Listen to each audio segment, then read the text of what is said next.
That's my fucking basketball team. Let's go. How you doing? Yes. Yeah!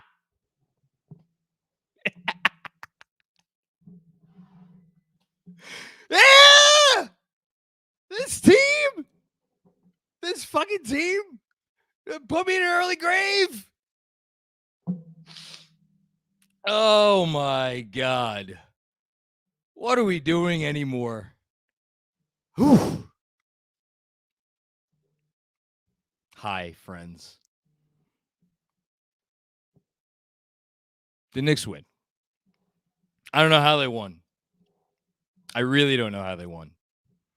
But they won.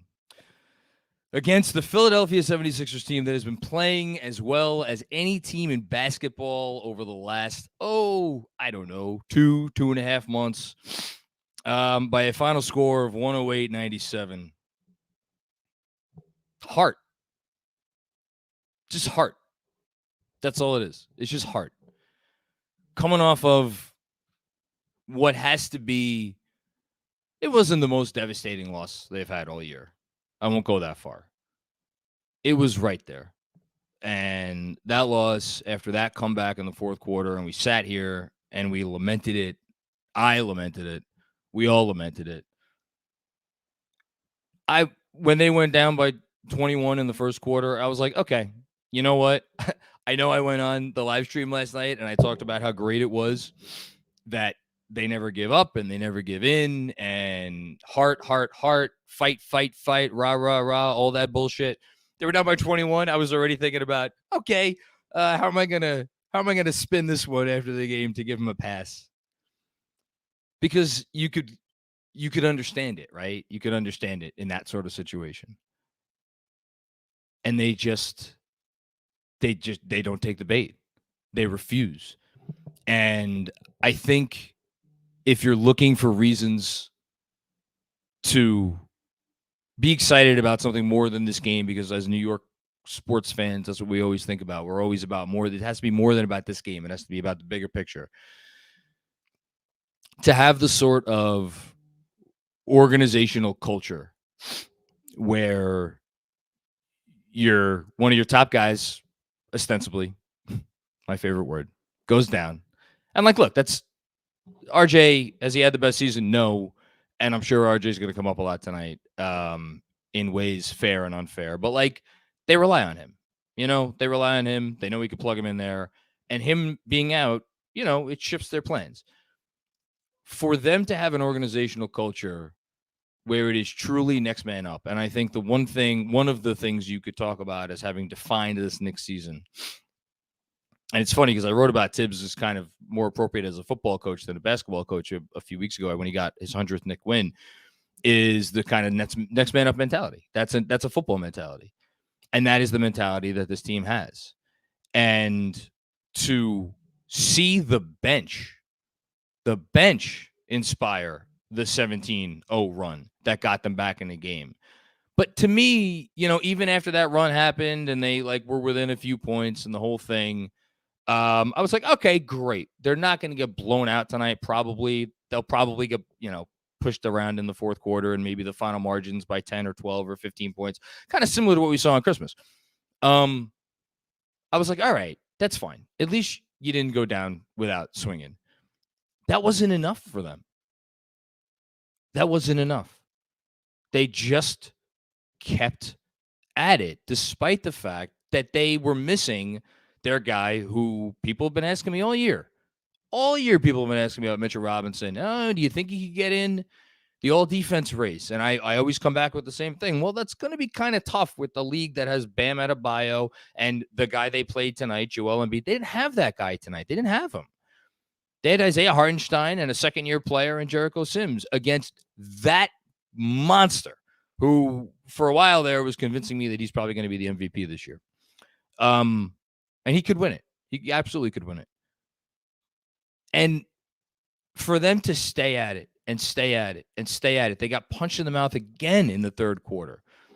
And again, they fought back. And then they just kept fighting and fighting and fighting. That is what this team does. That is how they are built. That is their ethos. That is the only way that you could explain this season in which they have taken body blow after body blow after unrelenting body blow, because we feel it too. I'm thinking about Jericho Sims falling on the ground. Look how he fell on his face after he got fouled on that play. My goodness gracious, Jericho Sims. And they just keep coming back for more. And that's a credit to everybody in the organization. And it's a credit to the leaders on the roster. And they got hit in the mouth last year and they wilted. This year, what's the difference? Well, Jalen Brunson, he's the difference. And Jalen Brunson, he didn't have the best game statistically, and he's certainly not the headliner for this game. And I feel a little bit bad that he's the first guy I'm bringing up. He had 21 points on 16 shots. Didn't shoot it particularly well. But, like, again, we're going big picture.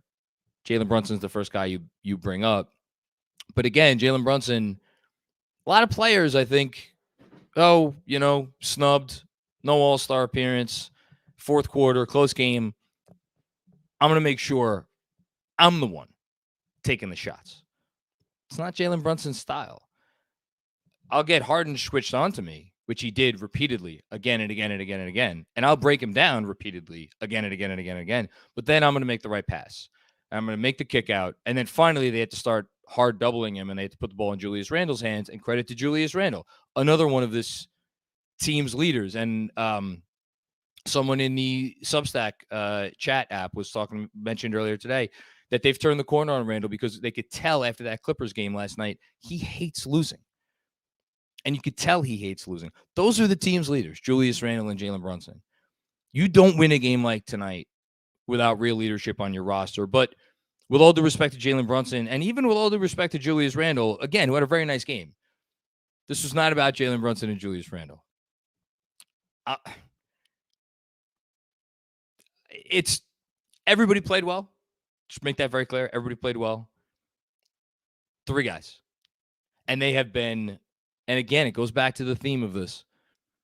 They have been maligned and tossed aside, and people have wanted them either traded or excised from the rotation at different points in time this year. Isaiah Hartenstein, Deuce McBride, and Evan Fournier. And those 3 dudes came up absolutely massive tonight. I will start with McBride because McBride is a fan favorite. People love McBride, but at the same time, like, there is definitely also been a healthy amount of skepticism. Like, look, this is a guy who plays the point guard position. He's been kind of an offensive, not zero for most of the year, but an offensive minus, shall we say. And it's this constant push and pull of, well, do we kick him out of the rotation for a guy who's going to help us more win now? And he, again, all these players hear all of this stuff. He hears all of it. Not to let it phase him, and instead of letting it phase him, to keep improving and improving and improving to the point where your coach leaves you on the floor ahead of Emmanuel Quickley and Quentin Grimes to close the game out. And I understand who was it that got back on the floor? Grimes got back on the floor when Fournier fouled out. But, like, it was Deuce on there. He didn't want to take Deuce off the floor. And Deuce earned that. Deuce earned his 23 minutes tonight. Again, it was only 3 of 8 from the field, 3 of 6 from 3, but 14 massive points. And I think Tibbs probably appreciated the fact that his mentality when he got into the game in the end of the first quarter, beginning of the second quarter, whenever it was, that's what helped change the game. So shout out Deuce McBride. Isaiah Hartenstein, man. I stopped for a while there. Every time he went up for what I considered a contested defensive rebound, I was writing it down. After a while, I just stopped writing them down. I'm like, this dude's getting every contested rebound in the building tonight. And how many times do we sit here and watch this team and count the seconds until Isaiah Hartenstein got out of the game? Because it felt like if there was a rebound, if anybody else on another team, a fan in the stands, maybe be near a contested rebound, the other person would have gotten it instead of Hartenstein. Well, guess who showed up? And I don't know if it was, some talk about an injury was maybe holding him back over the beginning of the season. Maybe that was it. I don't know, but he's been a different player over the last week and a half or so. And to say they don't win this game without Isaiah Hartenstein is another understatement. It shows how a guy, 2 points, 14 rebounds, 2 points. Was he the most important player in this game? Honestly, look, Embiid's going to do what Embiid's going to do regardless of who's guarding him. The dude had 31 points on 16 shots. But, Hardenstein gave it his all, and he did what was required of him tonight. If he wasn't the player of this game, then Evan Fournier was. And let me spend a minute on Evan Fournier, and then we'll get to moment of the game and then the super chats. My God, I was like, I usually record everything, or not record, but I type down everything on my phone, up until right really towards the end of the game, and the end of this game, I was just like, I didn't want to set up for the podcast. I didn't want to go near my phone. I wanted to get out of my normal routine. I was like, I need to change something up to make this result of this game different than the result of every game that has gone this way. And it wasn't until, honestly, Sims, and a nice game from Jericho Sims too. It wasn't until Sims, honestly, even after the dunk that the announcers called the exclamation point, and they were like, exclamation point on the win. I was like, whoa, hold on. You haven't watched enough Knicks games this year. I think it was after the subsequent Philly miss, and then we came back and maybe were fouled or something. Because I didn't believe it was actually going to happen. I still can't believe they won this fucking game. Anyway, Evan Fournier. Man, Evan Fournier is a good basketball player. We say it, people say it as a piece of evidence when they're trying to justify why he doesn't stink. And there have been a lot of, well, actually, no, there haven't been a lot of people that have tried to justify why he doesn't stink over the last year and a half, because most Knicks fans are just like, he stinks, get him out of here. But for a while there was a legitimate back and forth about Evan Fournier, and the people who would try to justify why he was actually good and doesn't stink would refer back to look, this is a dude who's the best player on the floor for his team, and maybe at times period for brief stretches against Team USA, against guys like Kevin Durant, and this guy could hold his own. And it became a talking point so much that it kind of lost its meaning. It was like, yeah, we know what he did in the Olympics, and we know what he does, World Basketball Championships and the whole thing. And we just kind of forget about it. But think about that for a second. This is a dude that's been sitting on the bench, not playing basketball for a slightly better than mediocre, maybe good basketball team over the last 2 months. And none of us have had an issue with it, because we saw how Evan Fournier played at the beginning of this year, and he wasn't good. He wasn't good on either end of the floor. He wasn't shooting well. You really noticed his defense, and he wasn't making good decisions or anything really. And we just kind of forgot about him until, ironically, a couple days ago when there was a report that he might get traded to Utah. But that dude still has a lot of pride, and he still has a lot of talent. And it was funny coming down the stretch of that fourth quarter. I was like, how can we get the ball in Fournier's hands with a semi-open look? That's all I was thinking. And he finishes the game with 5 makes and 8 attempts from 3, 17 points. What can you say? It's the Evan Fournier game as far as I'm concerned. And maybe it's a little bit too much to call it that with everything else that's going on and the other performances, but I will remember this as the Evan Fournier game. I know the Celtics double overtime win to start last season kind of has rights on Evan Fournier game, but we could also refer to that as the double overtime season opener against the Celtics. This was the Evan Fournier game, and he deserves this because it was not a great situation coming into this year. Everybody knew, which meant he obviously knew, that the team went into camp with the intention of putting him on the bench and taking away his starting job and giving it to Quentin Grimes. And we all love Quentin Grimes here, and there are multiple reasons why the organization was right to want to do that. But it doesn't mean it's easy for Fournier. So, like, again, all the credit in the world to him. I could keep going on and on about things that I loved about what the Knicks did tonight. Again, as it always is, it's not perfect. It's never perfect. The moment where they couldn't, the multiple moments where they couldn't get the ball up the court, but the one where Brunson throws the pass to Deuce, and Deuce, I don't know, maybe when he was taking some reps off as his from quarterback position because he has a football background. Maybe he was just fucking around and played a couple reps at wide receiver. I don't know that was like a toe catch, a sideline catch in the NFL. What he did, one hand up, keep my feet in bounds, get it to the next guy. That's what that was. And he did it. He pulled it off, and thank God for him. Bought us another 10, 15 seconds or whatever it was. Did it make a difference? Who knows? But, like, man, I don't know what it is about this team. You know? I say it all the time, this fucking team. But it's real. They're not perfect. They're so far from perfect. My Lord, are they so far from perfect, but they are a team that every Knicks fan, every real Knicks fan who is watching the game and is able to, put their agendas aside and just enjoy a team that should make every Knicks fan proud. Tonight was a night, if you're a Knicks fan, you could be proud. And I don't know what else.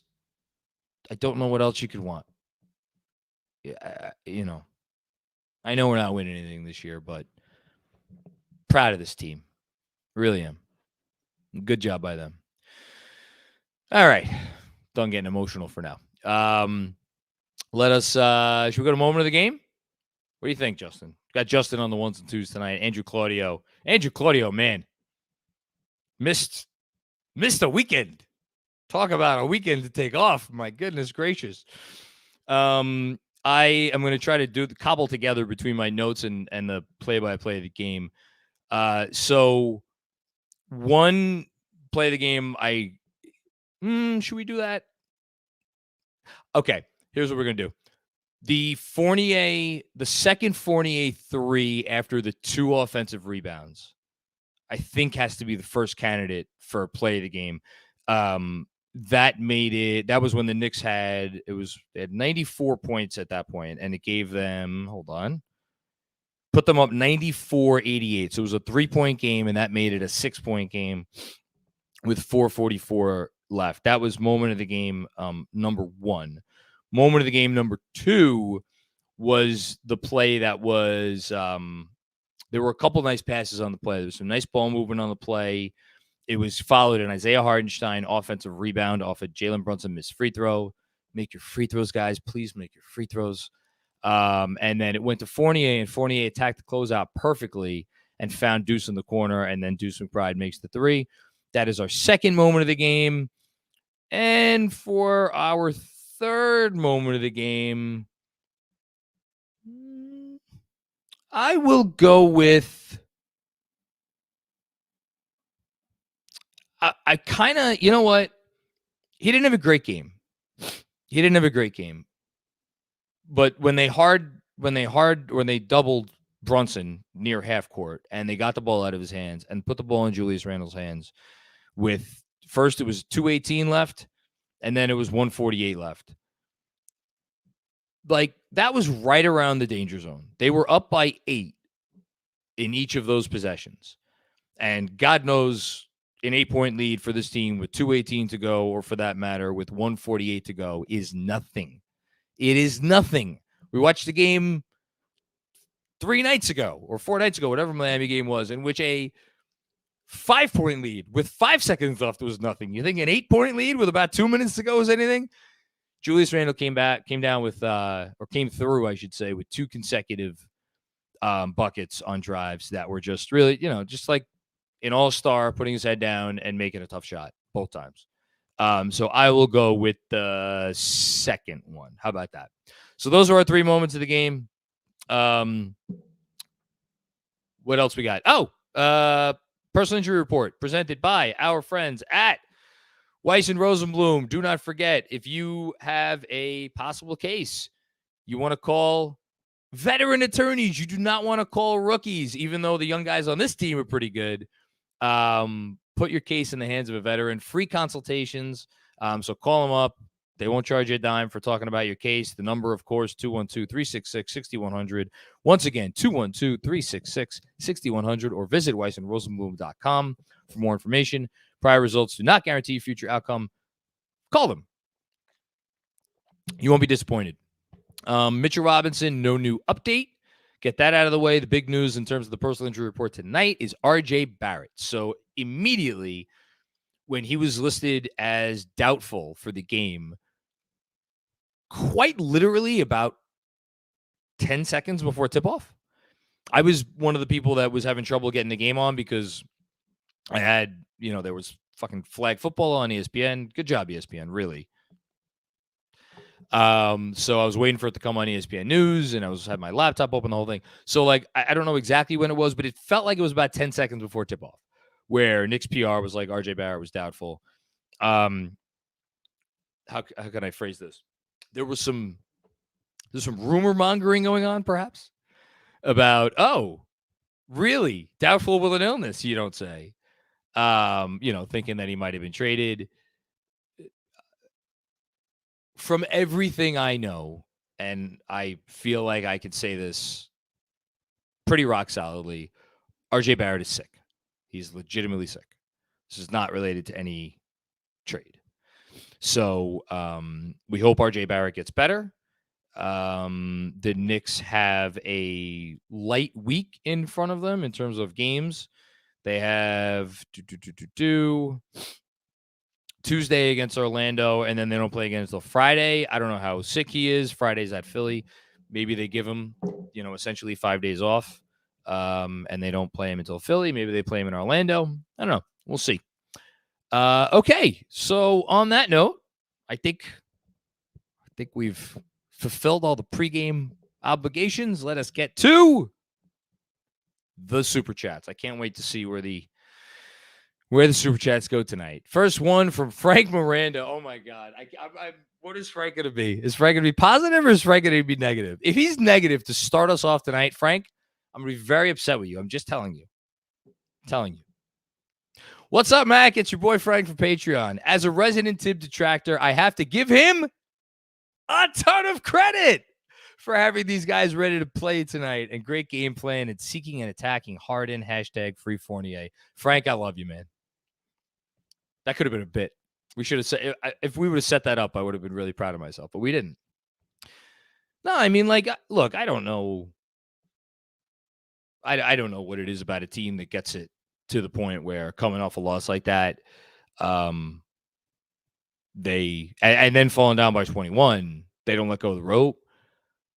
I have to think it has something to do with coaching, but we don't know that for sure. It might just have to do with the guys in this locker room.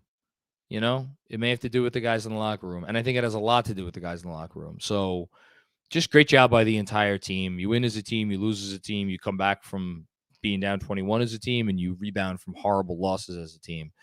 I did enjoy the game plan attacking Harden. It's crazy to say because they came out and they gave up 1 million points in the first quarter. I really enjoyed the defensive game plan as well tonight. I thought they were active. I thought their choices were wise choices. I think as Benji was pointing out on Twitter, and as usual, Benji is spot on with all this stuff. The only issues that I had with the defense was that they were fouling a ton. They weren't being smart with their hands. And it almost cost them because the Sixers were in the penalty a lot. But other than that, game plan both ways was solid, And again, this is a good Philly defense. This is not an easy Philly defense to score against, especially when they have Embiid in there. And even when Embiid's out, they're not, exactly a picnic. Thank you, Frank. That was a great way to start us off. Thank you. Haitian Ferg. I don't care what y'all say about my coach. Rivers got out-coached tonight. Bench showed up, adjustments in the second half, defensive intensity after a back-to-back. 50-50 balls, all of it. So proud. Let's go, Knicks. I'm getting into the bloodstream, apparently. All these people, it's like The Last of Us, which I obviously have not watched yet. I'm very excited to watch episode 4 of The Last of Us. But I think something I'm like, what do they call it? Carcinogen. I was going to say cardigan, and I was going to say carcinogen. Whatever, the stuff that gets in the stream that turns everybody into mushroom people. I've done that. I've incepted people, and now people are going to start being pro tibs, and then their brains are going to start to explode from their heads, because that's what being pro tibs does. Little known fact. But yeah, no, they were ready to play tonight, and I really like the effort and the energy. I mean, the Sixers had 8 offensive rebounds. The Knicks had 14. 14 offensive rebounds, 4 from Randall, 4 from Sims, 4 from Hardenstein. That's big time stuff, man. That's big time stuff. As far as Doc Rivers coaching, I mean, look, I don't want to throw Doc Rivers under the bus. I think Doc Rivers is probably a better coach than he gets credit for. I mean, again, he's coached the best team in the league over the last few months. Obviously, they're talented. Has something to do with it. But I think the game changed when he had both. And again, Benji pointed this out as well on Twitter. When he sat Harden and Embiid together in the whatever it was, in the end of the first quarter, the beginning of the second quarter. Like, if you have those two guys, maybe, maybe do a little bit more staggering, especially since you also have on your team a guy like Tobias Harris and a guy like Tyrese Maxey. And Tobias Harris in particular, who I'm pretty sure is itching for a bigger role. So look, he's got a lot of balls in the air. He's maybe not always juggling them perfectly, but yeah, I think tonight, yeah, for sure, Tibbs outcoached him tonight. Thanks, Haitian. Really appreciate that as always. Love your energy. Hamdy M, what's going on, Hamdy? Last night you talked about heart. This team plays with so much heart. Just needed the wins to follow. So many guys contributed. Total team win. Hashtag I heart you. Oh man, if it wasn't the Fournier game, I might want to name the newsletter that tomorrow. Hashtag father of McBride. That's good. Good movie. I haven't seen that movie in a while. I'd like to. That's a great movie. Anyway, yeah. In terms of like the wins following, I don't know. We've spent a lot of time talking about that. I've spent a lot of time thinking about that. Like, why? We like look. We need to go over the issues this team has closing out games. We know what they are. Is it a matter of needing to play together more? Is it a matter of they don't practice these situations enough? Is it a matter of like guys are young for the most part on the team? Guys are in positions they haven't been before. Is it a matter of this coach isn't very good closing out games in tight situations? Is it a matter of certain players on the team might not be their strength in terms of decision making and situational awareness and all those sorts of things? I don't know, but I do have to think that the more times you are in those sorts of situations, the better you'll do. I do have to think that. And like, look, we lambasted them at the end of the Laker game, right? We killed them at the end of the Laker game. That was one play. And it was a terrible play. Horrible play. But it was one play. Think about the last 4 games, though, other than that one play. They were down by 6 late against the Lakers. Came back and were in a position to take the lead. They beat the Heat, not convincingly down the stretch, but like they clearly made enough plays down the stretch, the last 5 seconds aside. But no, they made a lot of plays down the stretch.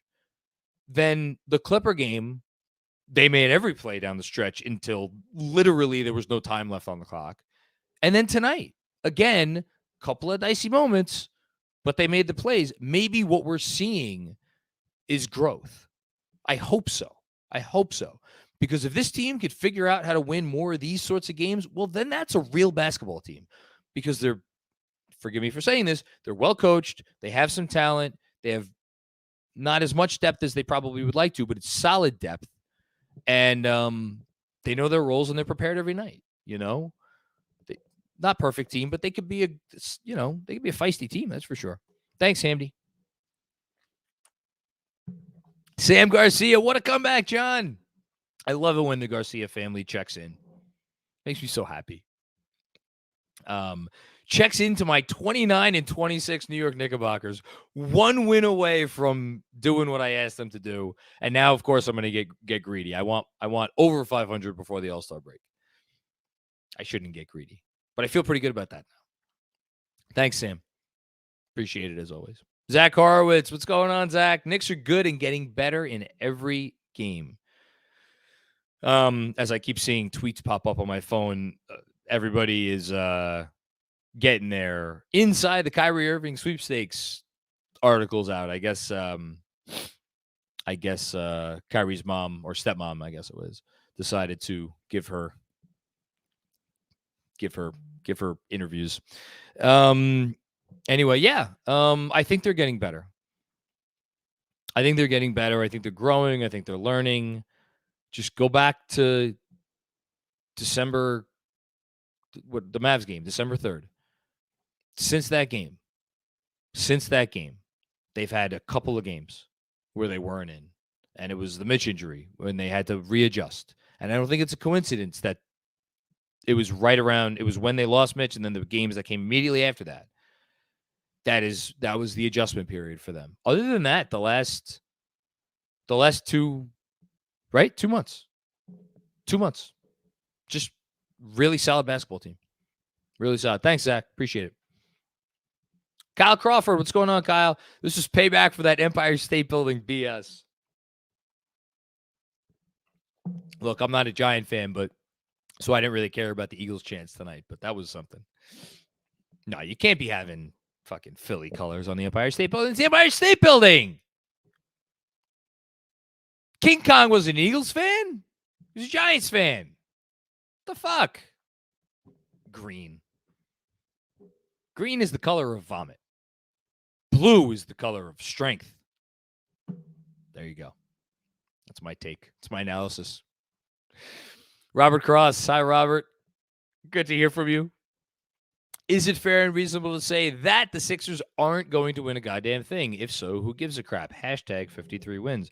I like when Robert, he's made himself like the clown prince of KFS. Oh, Andrew just texted me. Oops. Jets green is fine. Is that a different shade of green, Andrew? Sorry. Oh, and he also told me cordyceps. Thank you for that as well. I wasn't checking my phone. I'll have my text open now, Andrew. I like, so Robert, you make yourself out to be the clown prince of KFS, and you ask these sneaky, good questions. If you asked me to pick a favorite to come out of the East right now, man, I got to tell you, before tonight, I probably would have picked Philly. I still might pick Philly. I know maybe that's not the answer you wanted.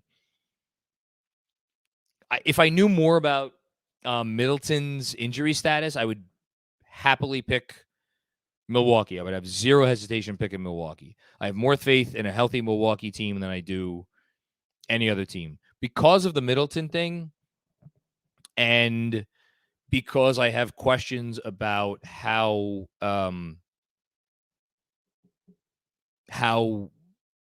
Boston is going to be able to guard Embiid, and I actually think Philly's going to be able to guard Boston pretty well if those two teams meet up. I might still say Philly.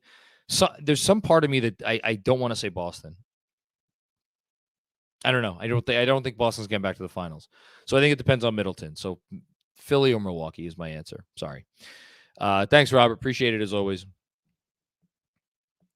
Jessica, what's going on, Jessica? How are you? I missed all the games since the one before Boston, so this was a fun one to watch after missing several. Great night from Julius, iHeart, and Evan. Let's go Knicks. Love the positivity. As always, Jessica, you are the best. I appreciate you. I hope you're doing okay. Good one to come back to, for sure. Definitely a good one to come back to. I just checking now about for the NBA, the standings. Half a game back in Milwaukee, a game and a half up on Atlanta. Man, I really, really want to get in on that 6th seed. Really do. All right, next up, Dan Hidalgo. When was the last time we got blown out? We compete. I'll pull it up right now. It is because I think it's a little deceiving because I think the Wizards game down the stretch, they made it a little closer than it probably really was. So the Wizards loss, the final score was 116-105. Like that was a fake comeback attempt at the end, but that was it. There were moments in the fourth quarter. Do you count the Atlanta game as a blowout? Because if you don't count the Atlanta game as a blowout, the last blowout was the Mavs game over 2 months ago. If you count the Atlanta game on January 20th as a blowout, and that game ended, it was a 15-point margin. Here's the thing about that game, though. That game was a 2-point game. Excuse me, a 1-point game at the beginning of the fourth quarter. And then their offense stopped doing anything, and then the Atlanta defense or offense took off. So, like, but even that game, like, I'm looking at it right now, the Knicks got to within, they made it a little, they got it 131, 120 with 146 to go. So that's not a blowout, So, yeah, I think it's fair to say it's been 2 months. It's been 2 months since this team has gotten blown out. Credit to them. Thanks, Dan. Zach with another one. What a transformation by iHeart. Maybe even Evan, French baguette. I'm so excited for this team when Mitch gets back, specifically because of what Hartenstein's been doing. As for Evan, I'm shaking my head. It's fun. Like, here's the other thing about this game and the what was it? The Miami game, right? The Miami game. Without Jalen Brunson. Evan defended. Evan defended in the Miami game, and Evan defended in this game tonight. That's always been, like, the shot's going to come around. The shot's not the issue. We know he's going to shoot it. But if he bears down and he gets into it on defense just enough, like, that dude should be in an NBA rotation. Now, they're going with an nine-man rotation right now. They're involved in trade talks. Evan Fournier is involved in trade talks. I would love to be a fly on the wall in that front office. I really would. I don't envy them in the next, whatever it is, 5 days. Do not envy them one bit about what they're going to do. Maybe they just stay put. Find Cam a new home and stay put otherwise. Might be the best move. Sometimes doing nothing is the best move. Thank you, Zach. Appreciate it. Juanon, what's going on, Juanon? If you're complaining after tonight, please get the fuck out of here. Great team win. This is just a tiny bit sweeter, too, knowing Kyrie got traded to InfoWars Central. GMAC, can we get a laugh? I'm laughing. It's funny. Again, GMAC's off tonight. He's laughing wherever he is. I will laugh on behalf of him. I'm not good at fake laughs. Ha. That was a good laugh. That was a shitty laugh. Andrew's probably shaking his head right now. I'm laughing on the inside. I'm laughing on the inside, and I'll speak briefly on this. I said this a little bit on the pod the other day that we did, the emergency pod when Kyrie requested a trade. Can I show the folks at home this? This is Andrew. Oh, I don't know if people can see it. No, he just sent a bunch of ha-ha-has. He's that kind of guy. When you give the keys to your franchise to a player who is maybe not the most stable guy, it could wreak havoc on your franchise. And, like, it's funny, along the way, like, this has gotten to the point where I actually feel bad for the Nets, that they've been in this position. And, like, I actually think they did a pretty good job getting what they got in not only, I mean, Dinwiddie and Dorian Finney-Smith. That's a good return in terms of players. If you would have told me they just got that, I would have been like, okay, second round picks. Hey, let's pop the champagne. To get a distant, unprotected first round pick, that's, I mean, but at the same time, it also shows you that there was that, like, they wouldn't have offered that if there wasn't competition for his services. And I'm sure there was. And I know there's a bunch of articles that just came out, and I think I caught wind of a tweet that said like the Suns offered Chris Paul. Imagine being Chris Paul going back into that front office suite or whatever. Woo. So lots of shit going on. As for Kyrie, you guys know I'm not a fan. I just look forward to seeing him wreak havoc from afar on basketball teams that are not mine. I'll leave it at that. Thanks, Shuanon. Appreciate it. Good comment as always. Keith, what's going on, Keith? What a win, Mac. So proud of the effort from our guys tonight. I have to give a shout out to Fournier as well. Way to be a pro. All the shouts to Fournier, 100%. As I kick my daughter's toy truck underneath here. Also, big shouts to Hardenstein and Deuce, who are both playing much better lately. Let's fucking go. I mean, if you go through it now, it became, for a couple weeks there, it became the talking point. They got 6 guys. They don't have anybody else. They got 6 guys. That's it. Hardenstein now, once Mitch comes back. Add Hardenstein, hopefully. Deuce, if you can rely on Deuce. Does Fournier become a part of this? And the guy we haven't mentioned, which I feel like this trade deadline is going to be defined by him, is Obi Toppin. What do they do with him? Like, came up with big 3 tonight. Had some nice moments. He's had some nice moments lately. I know there are times throughout games where you watch him and you're like, man, have they broken him? Has the coach broken him? Has the franchise broken him? Is he broken, period? But then he makes plays. He keeps making plays. He seems to love being a part of this team. But like, I'm not worried about Obi. Obi comes in, he gives you good minutes. So yeah, just real good efforts all around from everybody. Everybody's staying ready. Thanks, Keith. Appreciate it. Robert Cross with another one. Never gives up on the bit. First time, long time, John. Deuce McBride, future 6th man of the year, ?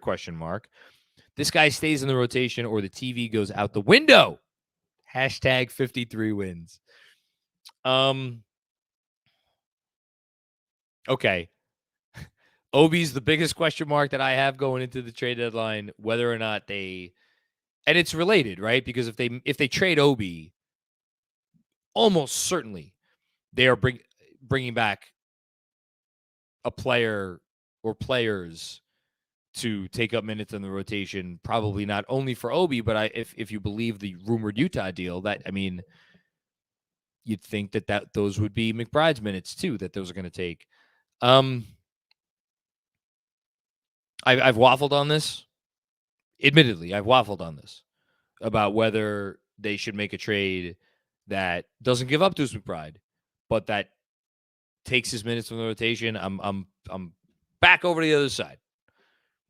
Keep playing the kid. Keep playing the kid, because here's the thing. There was a point in time not too long ago where you watched him and you're like, man, maybe he's gotten a little bit better this year, but like maybe he just needs another summer to rework the jump shot. Maybe that's what he needs. Maybe these minutes, while not valuable, the value does not outweigh the opportunity cost of potentially replacing those minutes with the minutes of someone who you know will help the team consistently on both ends of the floor. I think we've gone to the other side of the mountain now, where he's doing enough on offense, because now this is 3 straight games. I'm pretty sure it's 3. Did he hit 2 threes tonight? He hit 3 threes tonight. Bad job by me for not remembering that. He had 3 threes tonight. So this is 3 straight games with multiple made 3-pointers following a stretch of 10 games in 11, 10 out of 11 games in which he did not make a 3-pointer, where he took the 3-pointer, at least one 3-pointer in every one of those games, and he didn't make bupkis in 10 out of 11. Now he's made multiple 3-pointers in 3 games straight. That's enough for me. 3-game sample size, small sample size, I don't care. I'm good. Keep him in the rotation. Let's go. Thanks, Robert.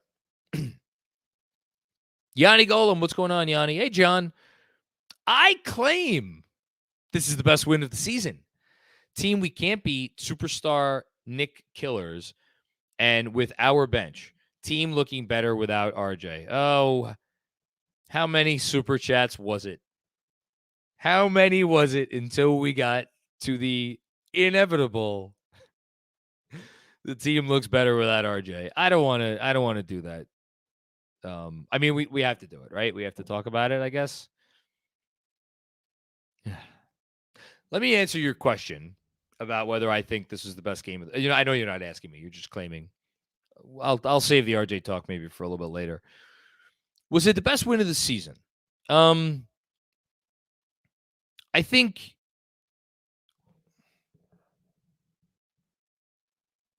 I have to say I think the Cleveland game. I think the most recent Cleveland game might have been the best. Although, man, the Miami game too. I don't know though. I'm trying to put myself back because like the last Cleveland win was coming off the 4-game losing streak, and they lost to Toronto in just heartbreaking fashion. And remember the feeling at the time. We looked at the upcoming schedule. And we were like, where are they going to get any more wins from? When is this team going to win another game? And for them to beat that Cleveland team on a night that Cleveland played pretty well, and all their guys were all healthy, like that was a stabilizer.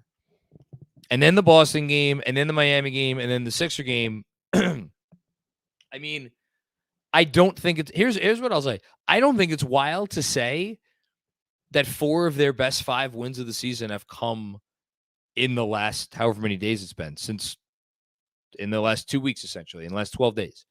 With the other win that I would put up with that being the first Cleveland win after the Dallas game. Enjoy The Last of Us, Andrew. Yeah, so that's what I would say. 4 of the best 5 wins of the year, the last 12 days. Thanks, Yanni, for making me think about that. Appreciate it, as always. Andrew Palladino, best win of the season for a multitude of reasons. We got another one. No RJ, no Mitch. Deuce heard the comments about his offense and has played his role well. Evan, it's a lot of reasons. Let's go through it. Back to back, coming off as bad a heartbreak as you'll ever have. Down 21 in the first quarter. Guy getting off the bench, being probably the best player of the game. Didn't know he was playing until a minute before tip-off, probably. And going up against a team you never beat, maybe that has the MVP on it. You know what? This might have been the best win season. Shit. That's wild. That's wild stuff. That is wild stuff. Great stuff. Thank you guys for pointing this out.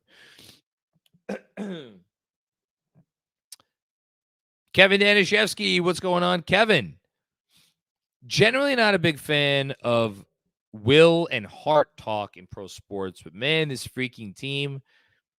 Evan Fournier, what a pro. Isaiah Hartenstein is my player of the game. Jalen Brunson as a replacement. Yeah, we haven't brought that up yet tonight. So Kyrie Irving is off to go solve the murder of JFK. I wish him luck in that pursuit. As for all-star replacements, I mean, Jalen Brunson outplayed James Harden tonight.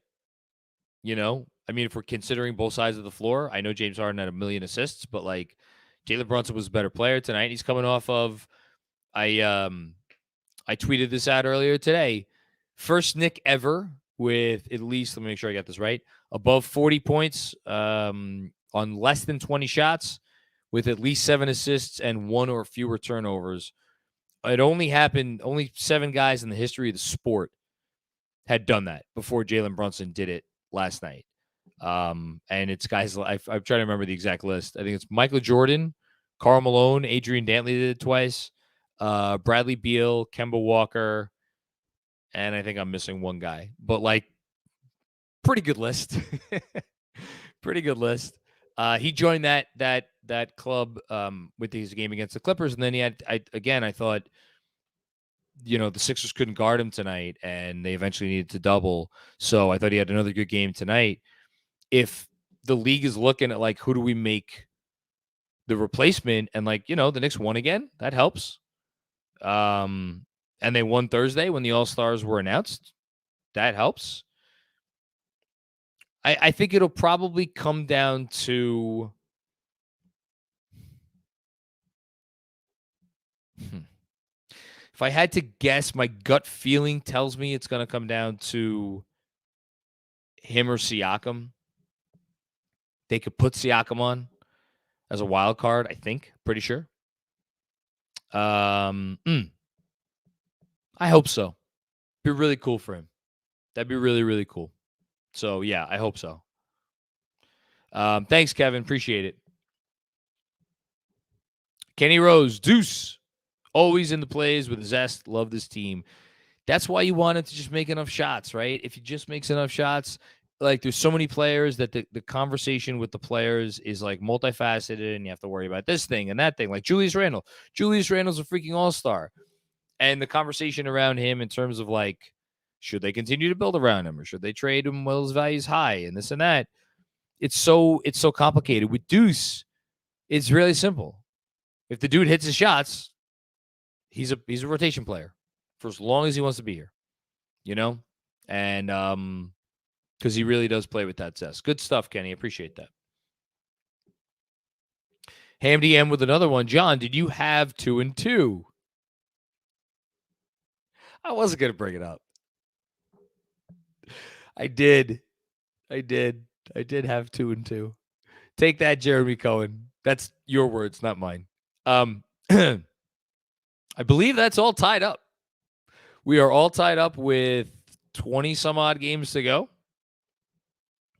It's going to be fun down the stretch. We got 3-game week too. So right? 3-game week. I'm pretty sure I didn't misspeak there. Yeah, Orlando, Philly, Utah. 3-game week. So, but it's still going to be a tough decision for me, right? I mean, 2 and 1 is the easy pick. 2 and 1. Force Jeremy to either take 1 and 2 or 3 and 0. I think he would take 1 and 2. This is going to be hard. This is not going to be easy. Utah is still fighting, and it's after the trade deadline, so maybe they trade some of their guys. Orlando's been playing exceptional ball lately, and then now we have to go back to Philly in a couple of days. So, 1 and 2 is on the table. It's not going to be easy, but I will take this victory, and I will cherish it. Thank you for bringing it up, Hamdi. Mark Sable, what's going on, Mark? Andrew loves to mention Heat culture, but you don't get performances out of Fournier, iHeart, and Deuce unless you're doing something right. I think Knicks culture is pretty good. I just hope they can keep it going. I want to sit here and I want to really believe that this is here to stay, that it's permanent. I think the only culture in the NBA that truly lasts is where you have situations like San Antonio, when Duncan and, like, you got to have all 3, right? Actually, excuse me, you got to have all 4. You got to have the ownership that stays out of it. You got to have the front office that knows what they're doing and doesn't meddle and, like, trusts people and sets up a culture of trust, accountability, but trust. You got to have a coach that knows what they're doing.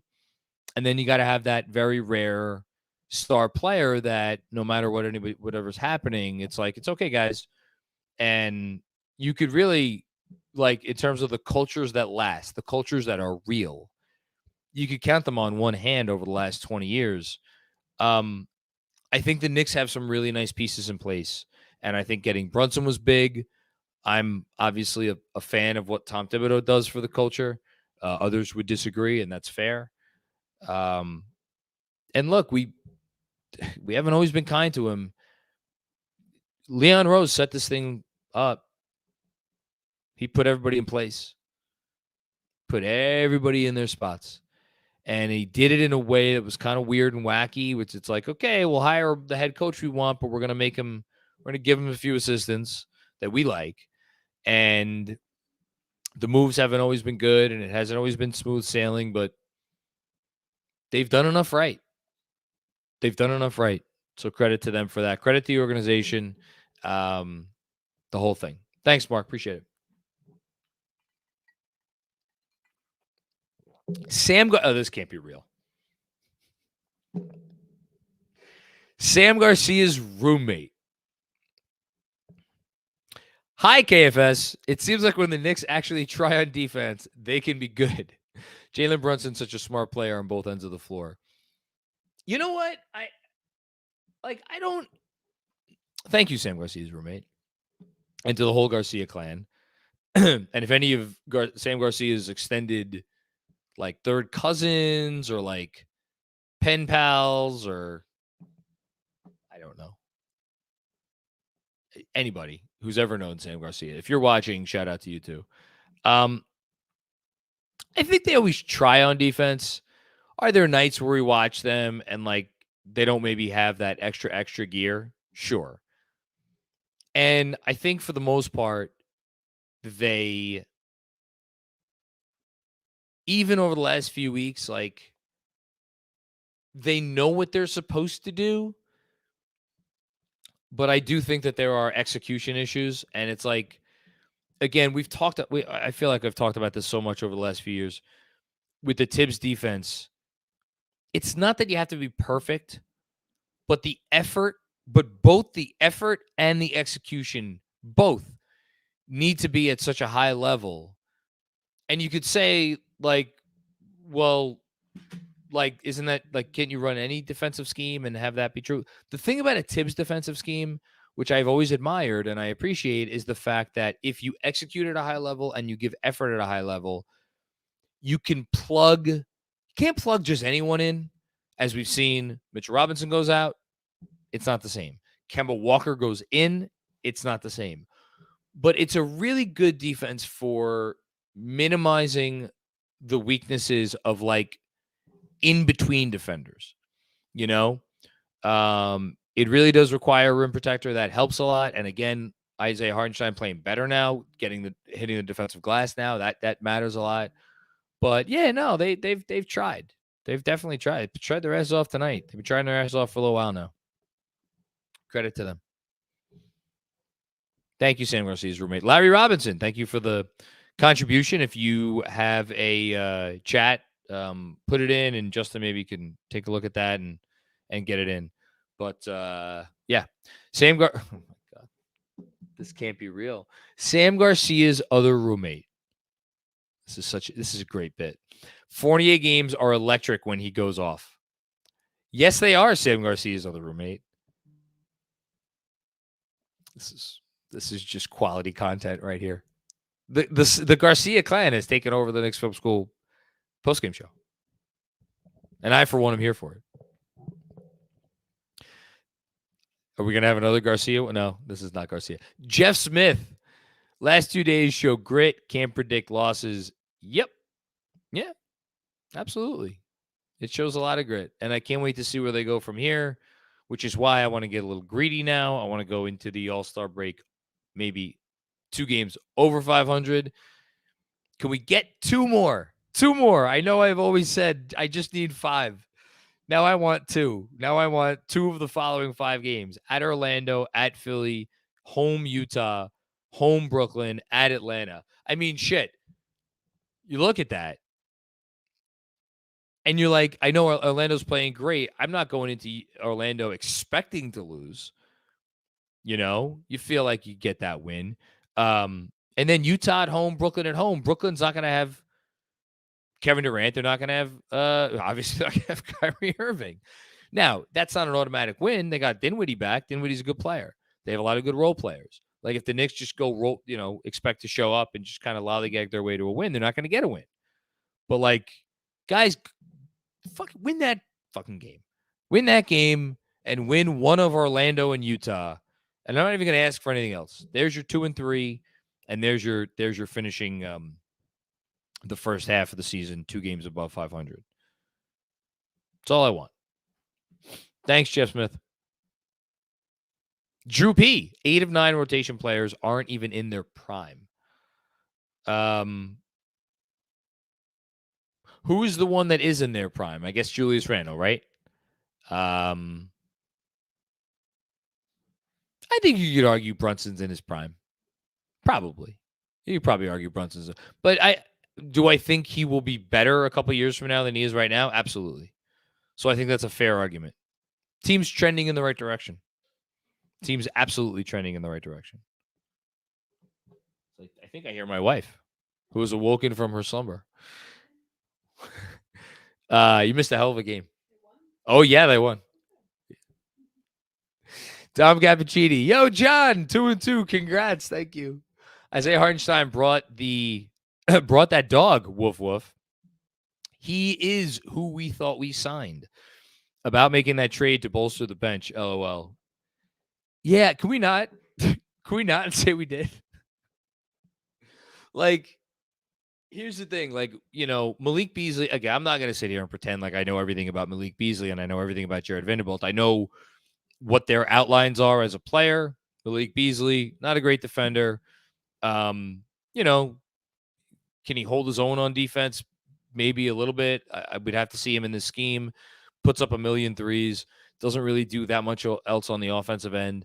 For a guy that hits as many threes at as frequently as he does, his overall efficiency is not where you'd want it to be. But, like, the ability to make threes at that rate is a real threat. Now, you watch Fournier tonight, and you're like, all of a sudden, like, well, wait a minute, hold on. This guy could hit some threes at a pretty good rate. It's a pretty high degree of difficulty threes. So there's that part of it. And then you got the Obi Vanderbilt part where it's like, the thing that Obi does, which has become, when they're going well, it's become a sneaky big part of this team, is hit threes. And Jared Vanderbilt has 19 threes this year. He hits a corner three like every second to third game. Energy big, good defensive big, the whole thing. But, like, their defense on the bench is fine. Like, their defense doesn't struggle off the bench. So, like, I've kind of gone back and forth on that. It's a trade that when I heard it, like, I didn't hate it. I wasn't like, oh my God, I'm going to be apoplectic if they make that trade.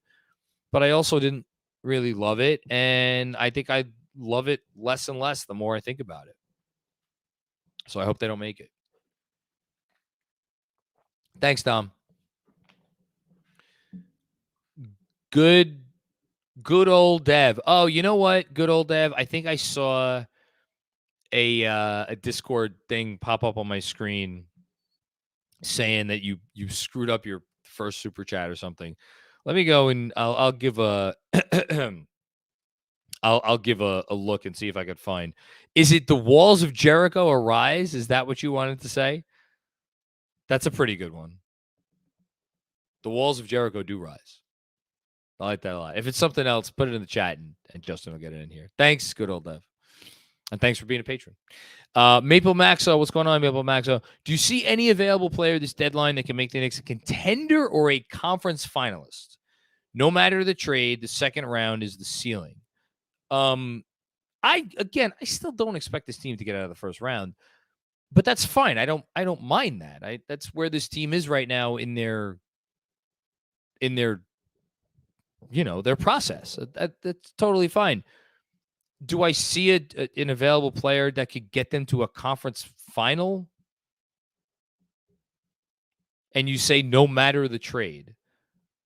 I think what you mean by that is like you're implying basically that there is no trade that could get them to a conference finals appearance. I would agree with that. Like, just again, they're not going to do this, right? They're not going to do this, but like it. Well, no, I don't see it. I was going to say some names. No, I don't see it. And that's fine. It's totally fine. Thanks, Maple Maxo. Appreciate it. Will Oliver, what's going on, Will? Great to hear from you, man. Earlier today, oh no, this isn't good. Earlier today, my grandma passed away. She took me to my first ever Knick game over 23 years ago.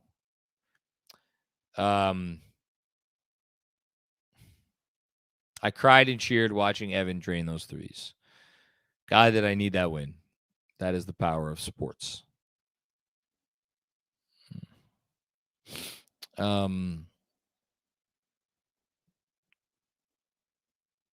Yeah, I'm really sorry to hear that, Will.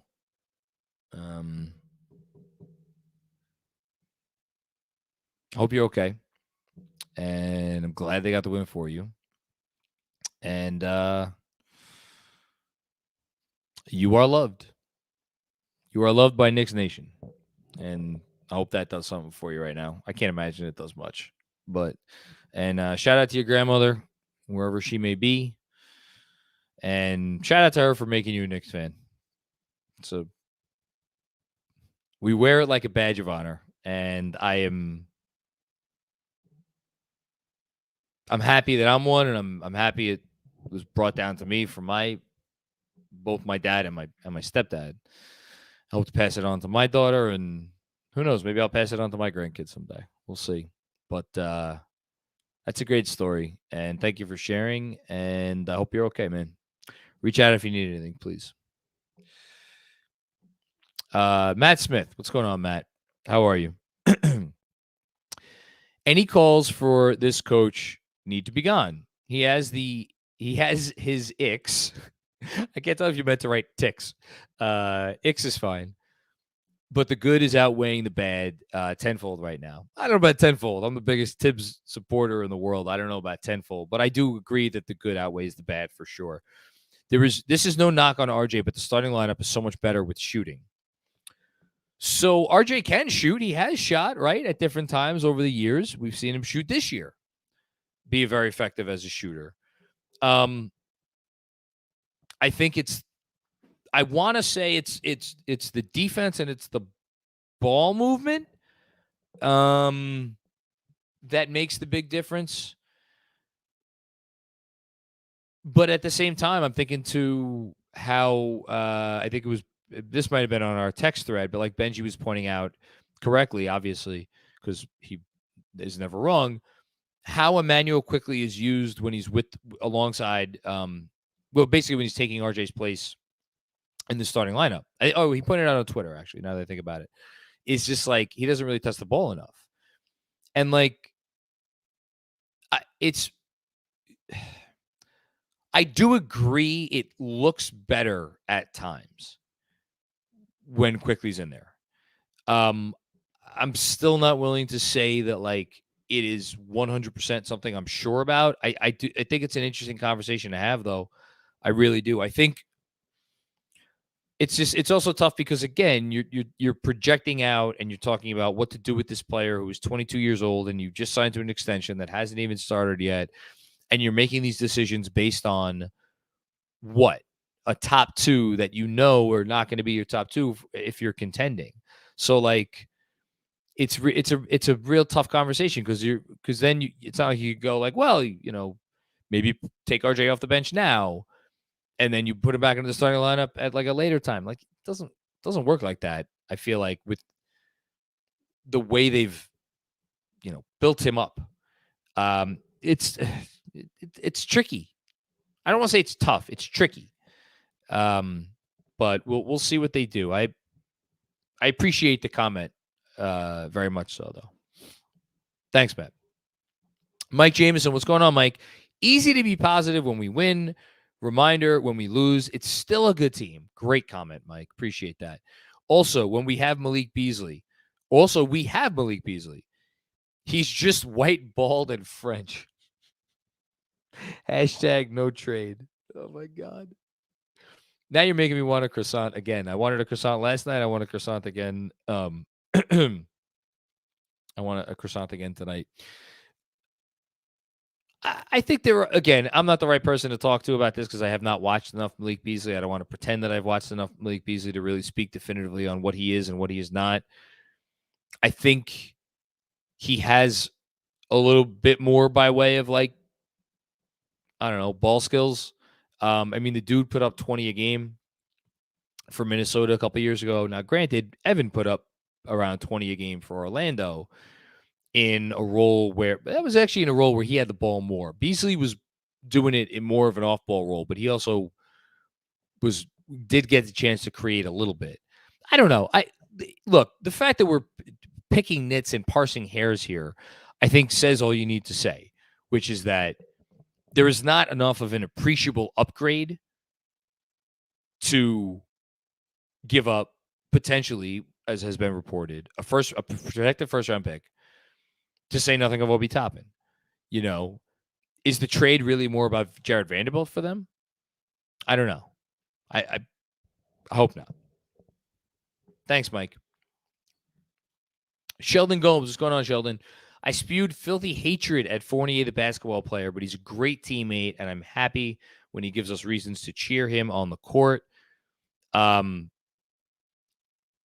Everything I've heard and been told from the people who are on the inside and have been kind enough to share some knowledge with me is that Evan Fournier is an A-plus guy. Absolutely fantastic human being, incredible teammate, just a good dude, just a good guy, interesting guy, fun guy, nice guy. Like, it hasn't worked out for him here on the basketball court, but this is one of those nights where you say it couldn't have happened to a better guy, and you mean it. That's Evan Fournier. Thank you, Sheldon. Appreciate it. Matt Smith with another one. Appreciate the generosity, Matt, truly. Including Andrew in on this year. Man, Andrew's off watching the rest of us, or the Last of Us. Justin, if you want to pop on, feel free to take the place of Andrew. I'd love to have you for this question. No pressure. Let's hear your guys' realistic, absolutely best case deadline scenario. Okay. Your expected deadline scenario. Okay. And your absolutely worst case deadline scenario. My God. I could be here for a half an hour talking about this. All right, let me try to make it quick. Well, my best case deadline scenario,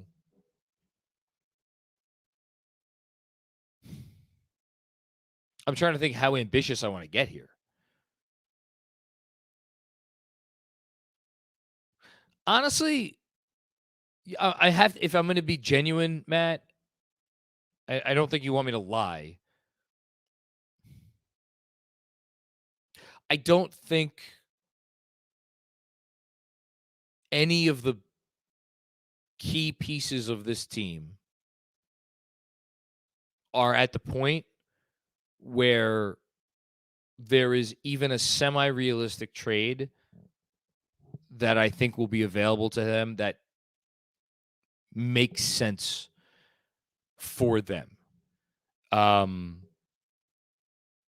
only trepidation I have saying that involves Obi Toppin. Is there a deal out there for a team? And again, I like Obi. I want to keep Obi.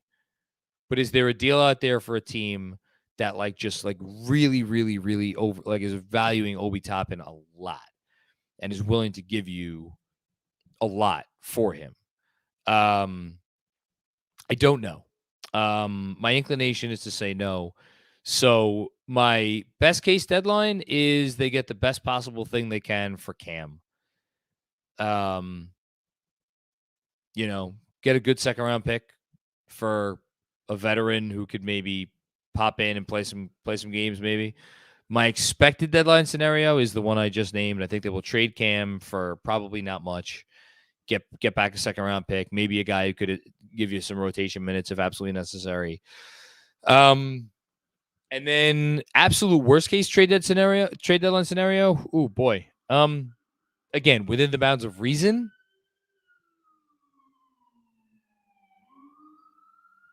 They trade Emmanuel quickly. That would be they and I'll be more specific.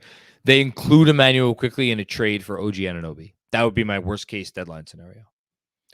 Because it's not just going to be quickly, it's going to be other stuff too. That would be my worst case.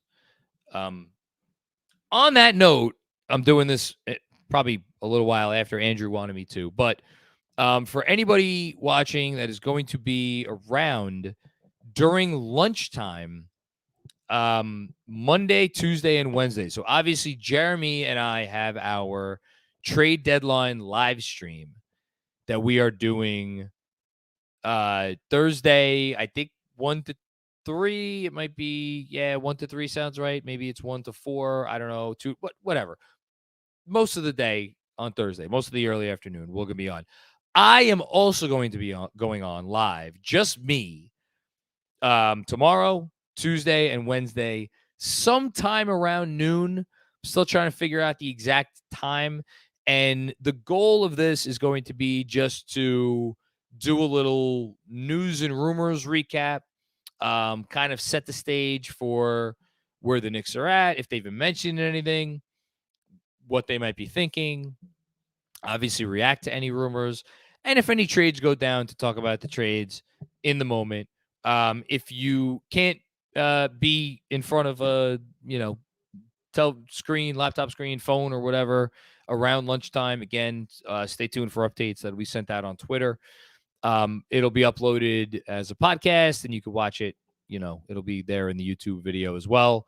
So yeah, check me out the next 3 days. I'm going to do all 3 days around lunchtime, and hopefully we'll have some fun with that. Okay, that's the announcement. Next super chat. Good old Dave. Here we go. Shout out to Hart and Sims for taking Goliath down. That was a good one. I like that. That's better than the wall of Sims or whatever it was. Yeah, Embiid is Goliath, man. That dude's unfair. I mean, the fact that he's automatic from like 14 feet, just really tough. Really tough. I can't believe we won that game. We're an hour and a half after the game, and I can't believe we won the freaking game. Thank you, good old Dev. Fritz Marty Jr., what's going on, Fritz? Thank you for the generous contribution and for some super chats. Really generous back-to-back nights. Thank you. No comments from me tonight because none needed. Just supporting you. Man. Thank you. Thank you, thank you, thank you, thank you. Truly, thank you. Appreciate you, Fritz. Zach Horowitz with another one. iHeart is fearless. That block.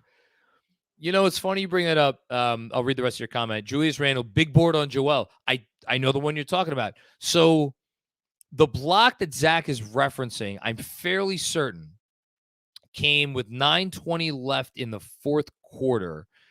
Because I marked it down as a possible play of the game entry, and I didn't end up including it in my play of the game or moment of the game contenders. It was a great block. It was a great block, and outside of the end of the Cleveland game, I think it was the best block he's had all year. It was. Did I get the time wrong? Oh, no, it was on Shake Milton. That's right. It was on Shake Milton, and the Knicks had just tied up the game. That's right. They had just tied up the game, so it was really, really neck and neck. And after that block, they came down and they got a Obi Toppin drew a foul and gave the Knicks a lead that I'm pretty sure they never relinquish. So one of the biggest defensive plays of the game. And yes, I know the Julius Randle rebound you're talking about. I didn't write down the time or the situation, but big rebound for him. Thanks, Zach. D Black, what's going on, D Black? Twinkies, roaches, and this fucking team. See, I'm not so old and such a loser that I don't know what sort of roaches you're talking about. Thank God for that. I can go for a Twinkie right now. I don't know about the other thing. I can go for a Twinkie. Love the fight. Love what Deuce is becoming. I love Evans staying ready. However, I hate Julius getting passes at half court with under a minute to play. Hashtag run it back. I do want to go back and rewatch the play you're talking about, because it was. Did Randall throw the pass that got tipped and got intercepted? I think it was. Look, everybody has their strengths in life. Julius Randle has many strengths. It just so happens that one of them is not being near a basketball in an open court in the last 90 seconds of a very close game. And that's fine. Thank you, D Black. Appreciate you. Rob Delusma. Sup, JM, and our man Andrew and Justin. Great win. And you know what's up, fellas? We need a new head coach. There's always got to be a few, right? There's always got to be a few. I love you, Rob. It's okay. Stay true to yourself.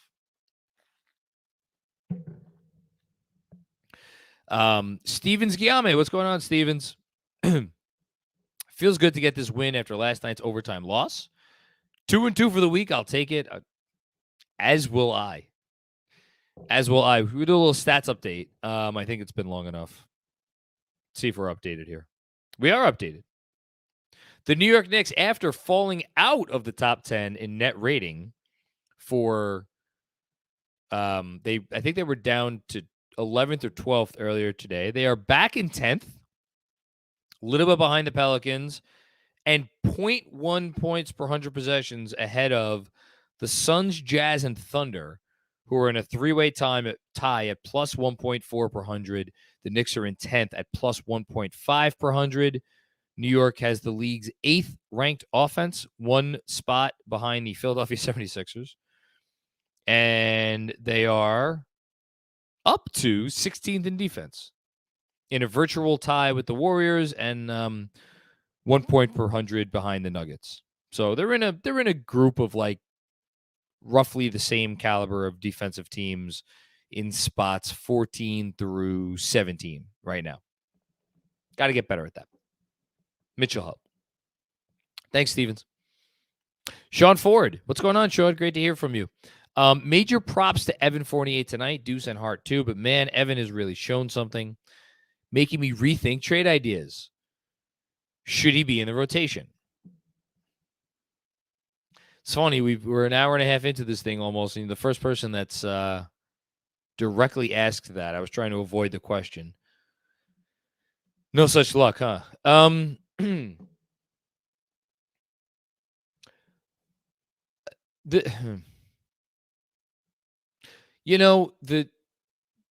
think the 9-man rotation has given both good. They've benefited from the 9-man rotation because there's a little bit more continuity for sure. There's a little bit more continuity. It breaks up the starting five. I think that's maybe the biggest thing because, like, as we talk about all the time, the top three don't necessarily play great together. So it gives, whether it's RJ a chance to run with the bench, whether it gives Jalen Brunson a chance to run with the bench, Julius at times, as he did tonight, run with the bench. I think all those things are good and important. Staggering is good. Staggering is important. They also are playing guys a lot of minutes. Oh,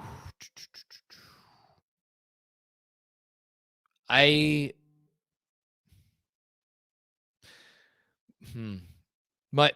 honest answer, my inclination is to say no, Sean, but I say that and the words come out and I'm like, man, it can't be that simple. And then I go back to like, is there a world where we can maintain the same level of continuity? And because again, we can't take this lightly. This team has been, by net rating and record, one of the better teams in the league since they went to a 9-man rotation. So we can't just toss it out as like, it's not a big deal. Like, it clearly is a contributing factor to what they're doing well. It's a matter of, do you want to tinker with it? And I don't envy their decision-making process. My inclination, again, is to say no just because I can't figure a way to do it right now and have it make sense. Maybe I'll sit down with a pen and paper tomorrow and try to figure it out. Right now, I have to say no begrudgingly. Thanks, Sean. Thank you for that question. Appreciate that. Jibo, worst 3-point team in the league, but no Evan Fournier or Obi Toppin tips. I don't know. I guess you're referencing the fact that we are a very bad 3-point shooting team and Fournier doesn't play and Toppin hasn't played much. Like, it's an imperfect roster. again, who do you want out of the rotation? Or do you want to go to a 10-man rotation? And if you go to a 10-man rotation, it brings into it all the issues that come with playing that rotation in terms of it's more difficult to stagger the whole thing. Like, this is one of those comments where it's like, I look at this column and then I look at this other thing and 1 + 1 = 2. It's not that simple, unfortunately. Thanks, Jibo. Kenny Rose, the resilience of this team and the grit of Brunson. He is a gritty guy, isn't he? He's very gritty. Man, am I going to have a tough time. Oh, my Lord. I have to do I do stars of the weekend in my newsletter. And when they play 2 games, I still only give out 3 stars. How the frig am I going to boil down this weekend to giving out just 3 stars? Brunson has to get 1. I'm giving something to Julius Randle. And Fournier, it has to be Fournier. So that means no stars for Hartenstein? No stars for Deuce? No stars for Grimes? I thought Grimes played pretty well over the weekend. It's going to be hard. I got to really sit with this. Thanks, Kenny. Forgotten NYC. Can we take 10 seconds to laugh at the Nets? See that? You'll get a genuine laugh from me because I'm laughing at the comment. That's good. Oh, fuck Brooklyn. Thank you, Forgotten NYC. Chris, what's going on, Chris? How you doing, man? Thank you for the generous contribution. Hey, John, been watching your post game since the We Here season when they were on Periscope. Yeah, we did. We did start off on Periscope that year, didn't we? Because I didn't know what I was doing. And I've been here silently every night since then. Man, thank you for being aboard and thank you for watching. I promise you I don't take it for granted. A lot of options to go watch other people who are better than me after these games. So thank you for watching us. This is my first super chat because I'm no longer broke. Thanks for everything. Well, I'm glad that you're not broke anymore. And even if this is your only super chat ever, I appreciate you. We appreciate you. And you saved your $9.99 up for a good one. So thanks, Chris. Really appreciate it. Augie Rodriguez, what's going on, Augie? I don't have a comment for you. Hopefully Justin can get something in and let me know what you said. But thanks for the super chat. Appreciate it. Appreciate everybody. Appreciate it. I know we had a lot of people watching before. I hope we still have a lot of people watching now. Good stuff. Robert Cross, the legend of GMAC. Is it viable? So this is a coach for GMAC. I'm going to channel GMAC. Is it viable to get Coach BTB to teach the Knicks to break the press? Thanks. I'll hang up and listen. Hashtag 53 wins. The thing that I found most astounding about that, when the bad possession, is that Brunson picked up or stopped. He stopped moving. He had 2 guys on him and he just stopped moving. I don't think he picked up his dribble at first, but he definitely stopped moving in the backcourt. And I was like, what are you doing? And then Deuce saves it, and then it goes to, what was it, Grimes, then Randall? And then Randall was like, what do we do?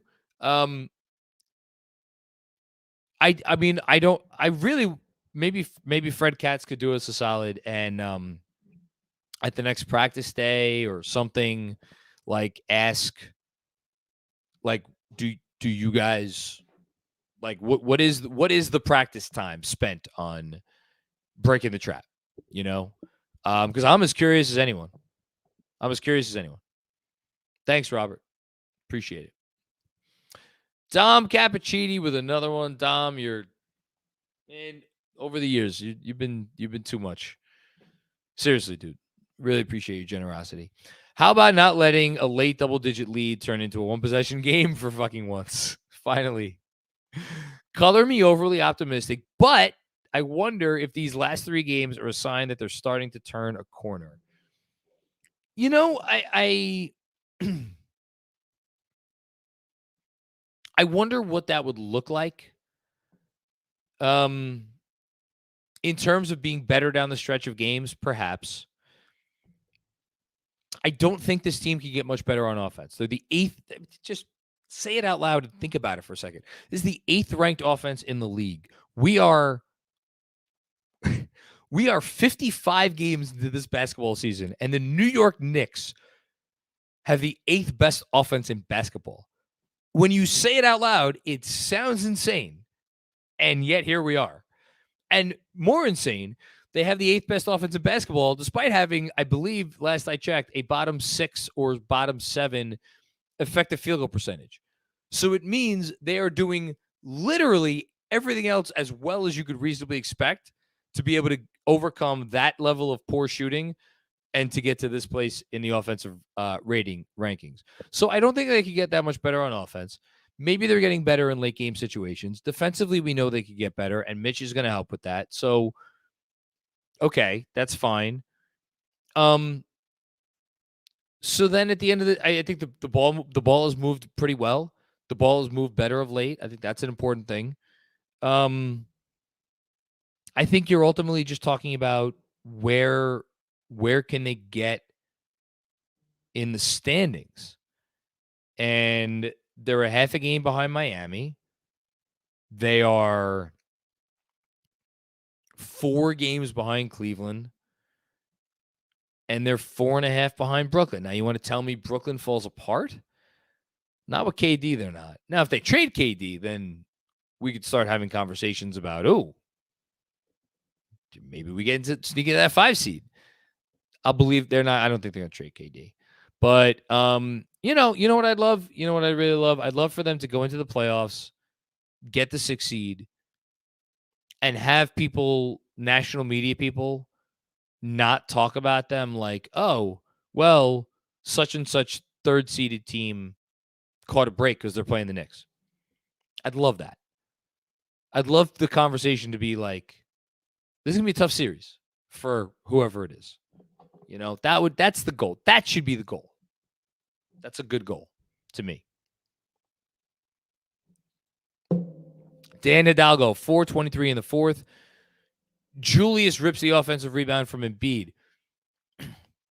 The offensive rebound. See, that's not the one I was thinking of. I'm thinking of a defensive rebound that he got.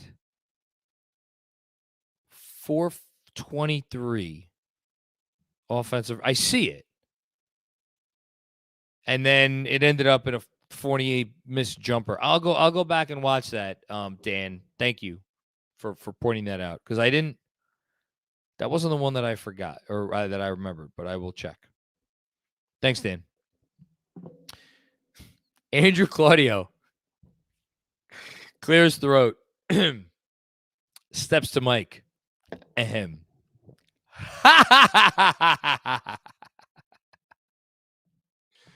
Oh, I know what that's in reference to. Where Brooklyn at? Oh, that's right. They're in Dallas. Hope you enjoyed The Last of Us, Andrew. Please don't spoil it for me. Jay Vertical. What's going on, Jay Vertical? John, what a win. So proud of this team as a member of the Deuce Hive. Cheers to you. How do you feel as a ceiling of Avery Bradley for him? Reminder, it is year 2. So, what was it? I was doing research for like, oh my God, I was writing. Oh, let's talk about the free time I used to have. I was writing an article on Zaire Williams, and because he was a very highly rated prospect and went on to have like a very bad, or not a very good season at Stanford. And I went and did like a deep dive into like, what's better? Or maybe, you know what? Maybe it was like a summer column. I don't know. Maybe it was but I remember seeing Avery Bradley because I remember I was doing research on like guys that were like very low rated recruits, and then they got drafted very high versus guys who were like highly rated recruits and ended up getting drafted maybe lower than they should have been. And the reason I'm going through this very boring diatribe, I'm sure, is because I'm fairly certain that Avery Bradley was like a pretty highly rated recruit. And like had some real ball skills as opposed to Deuce, who's like, I think he's really building his offensive game from the ground up. And I think that's always kind of been the question with him because, again, I think football was his first sport. I like it as a comp. The thing that's tough is I think Avery had a little bit more size. I have to check that. I don't say that with much conviction, but from what I remember about like watching Avery, like I remember you could put Avery on most wings or most shooting guards. I know he was smallish. He was 6'3". And Deuce, I don't know what Deuce listed at. He probably listed 6'2", 6'3" himself. But Avery feels a little bigger to me. He ended up being the 19th pick in the draft. But Avery could score. Like, scoring was never an issue for him, even though it took him a while to get into the rotation. Maybe that's not nuts. Maybe that's not crazy. I don't know if that's... Maybe that is the right comp. Because he was a combo guard, too. That's the other thing about Avery Bradley, right? Is he came... Like, they tried to make him into a combo or a more of a true point guard at Texas, and then he came in and he was more of a combo guard in the pros. Which is obviously what Deuce is going to be. He's going to be a combo guard. I like that. I'm going to try to revisit that at some point. Thank you, Jay Vertical. Appreciate that. Hamdi M. Heading down to Orlando tomorrow. Oh, awesome. Good. Please make sure they win. My daughter and I have a trip planned to watch our first Knicks road game, flying down tomorrow and coming back on Wednesday. I am incredibly jealous. What I wouldn't give to go on a plane and go to Florida right now. And yes, to the Knicks game. I hope you have a great time, Hamdi. Do you have time to hit up Disney while you're down there? I don't know if your daughter's like Disney age, but to me, you're never too old for Disney. I went to Disney in October. I had a great freaking time. But have a good, safe flight. Have a good, safe trip. Good stuff. And good luck. Kevin Danishevsky. Juice floater game is on point lately. Yes. I think Fred wrote that he worked on that over the summer. Opening things up. I know it's mean and, oh goodness, and get well, but RJ may not be a fit here. Takes are firm. Thanks tonight, or good job tonight, Tibbs. I don't want to go there. RJ's going to be fine. RJ's a good basketball player. He's going to be fine. I would like them to figure it out here. I really mean that. I would like for them to figure it out here. I would like for him to figure it out here. He needs to be better. I think he needs to adjust his priorities a little bit. I think the team needs to do a better job of facilitating his inclusion in the offense. And just like, I don't think they've handled him well in the last year with everything that happened over the summer. There's a lot of stuff here to talk about, and it's certainly not all on RJ. Far from it. I'm hopeful. Thanks, Kev.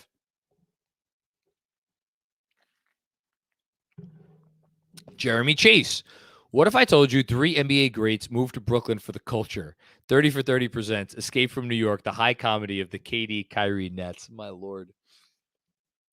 I'm guessing you're referring to DeAndre Jordan as the 3rd NBA great. I know, you're talking about Harden. Yeah. I mean, I guess this is really the end, right? This is the end today. Like, officially, it's the end.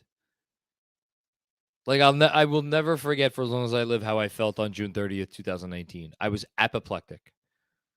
And Brooklyn, every net fan, all 87 of them, were doing all kinds of victory laps, and they had every right to do so. And the entire Nets franchise had every right, even if they were handing over the keys, to do victory laps around the entire city of New York for getting those two guys. I don't care about the KD injury. Who cares? The guys are one of the greatest players of all time. And they were doing victory laps. And, you know, it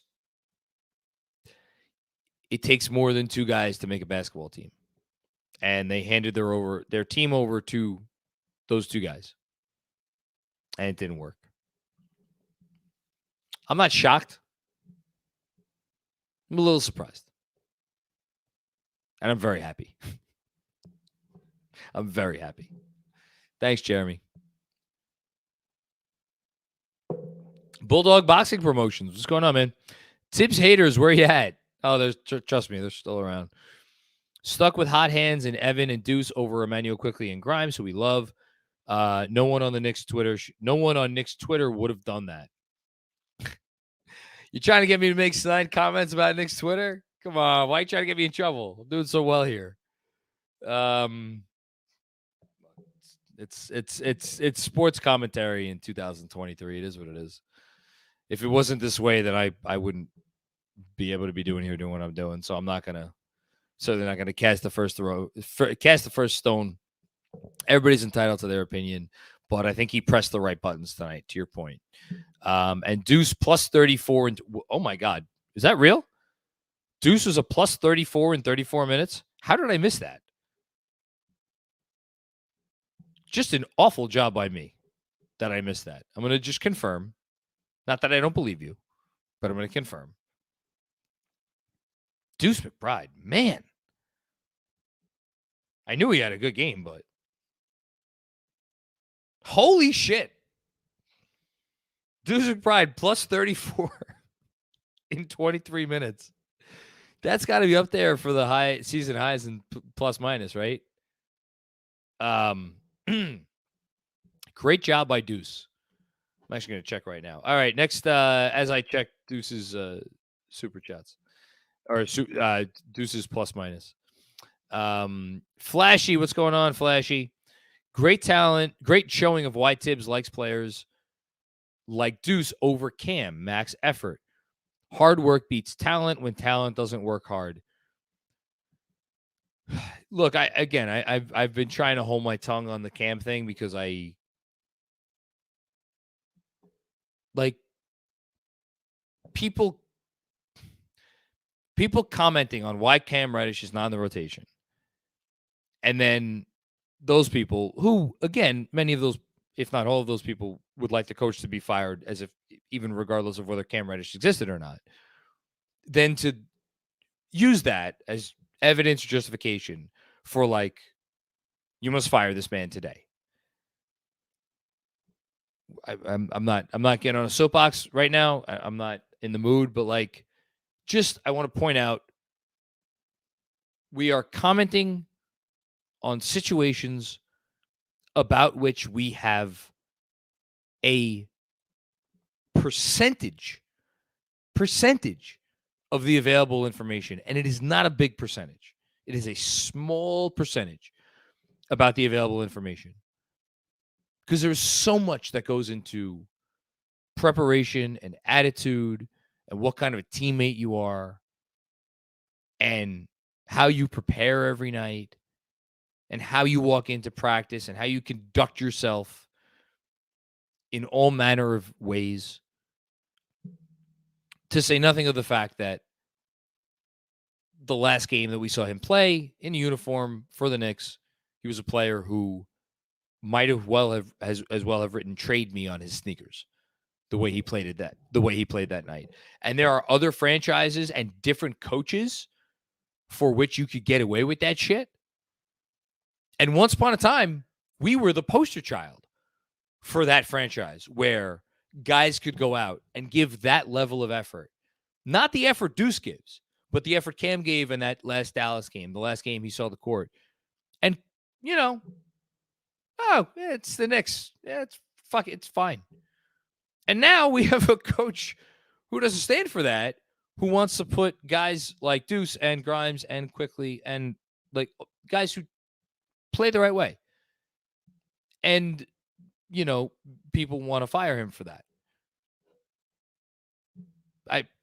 again, there are days I do this where I'm like, am I in the insane asylum? What's happening here? Did I not watch the last 20 years?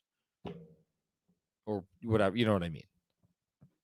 So, in short, yes. Here's to guys who fucking try, and here's to a coach who play guys who fucking try. Thanks, Flashy. H1 Mello, what's going on, H1? Quick note that will get forgotten because everyone's great performance tonight. Obi's defense as of late has been amazing. Big fan of KFS from London. Well, first of all, thank you for watching from London. Thank you for being a Knicks fan from London. And thank you for making us your go-to place to, keep you in the loop. As for Obi's defense, it has been good, which my mind is working through here because it's like, again, if you're trading for Jared Vanderbilt, I don't want to go back to this again, but you're trading for him because of his defense. Well, think about what Obi's been giving you defensively. Is there anything that Obi's been giving you defensively where it's like you're really losing much? Like, okay, there are moments, right? There was a moment when he first checked into the game I forget if it was after he first checked into the game in his first stint or his second half stint, but it was either a missed shot or a missed free throw, and he had the ball and he didn't secure it properly, and I think it was Matisse Thybulle got the ball from him, and it continued the possession for Philly, and I'm fairly certain they scored on that possession. Now, that is the sort of thing that will drive a coach insane, right? But it's one play. It's one play. And I think part of the conversation always is like, well, how do you value those plays? Like, is it that the more egregious a play is, the more you consider it, or you have to always look at the whole sample size? Like, he's not perfect, but I completely agree with you. He's been fine. And overall, watching the larger sample size of his, really, I got to stop futzing around with my daughter's toy car under here. The more you watch him, you don't feel like you're losing anything big by having him be out there on the defensive end of the court. So, yeah, good comment from London. Shout out to you, man. Luke Johnson, win. Didn't mind the broadcast. JJ's a great analyst. Shout out to JJ Redick. JJ Redick is awesome.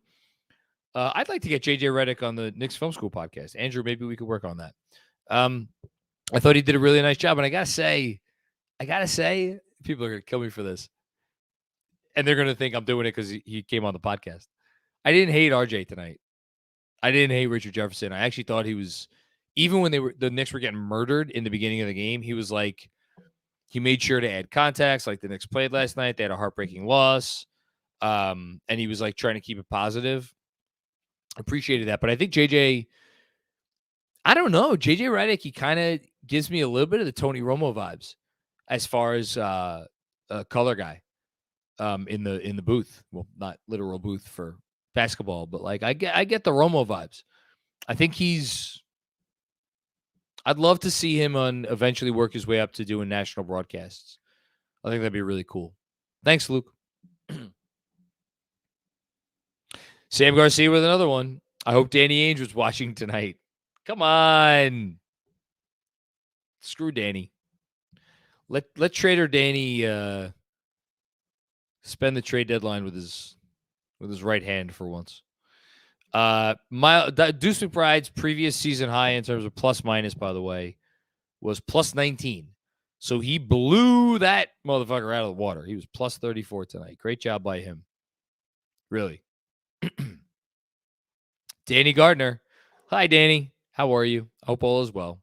I can't believe I'm saying this, but I loved the flexibility from Thibodeau with rotations tonight. I wish it happened every game.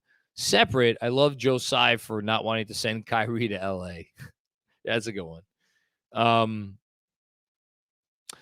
Yeah, I mean, again, I think with Tibbs, part of the issue is that he has shown in the past he'll go with hot hands. And if a guy's having a great game defensively, he'll leave the guy in that's having a great game defensively. I think the issue with him is he has sacred cows. And Julius being the sacred cow last season is what many of us, including myself, put the all of the bad from last season. I put so much of it into the fact that relationship between Tibbs and Randall became toxic in that very specific way.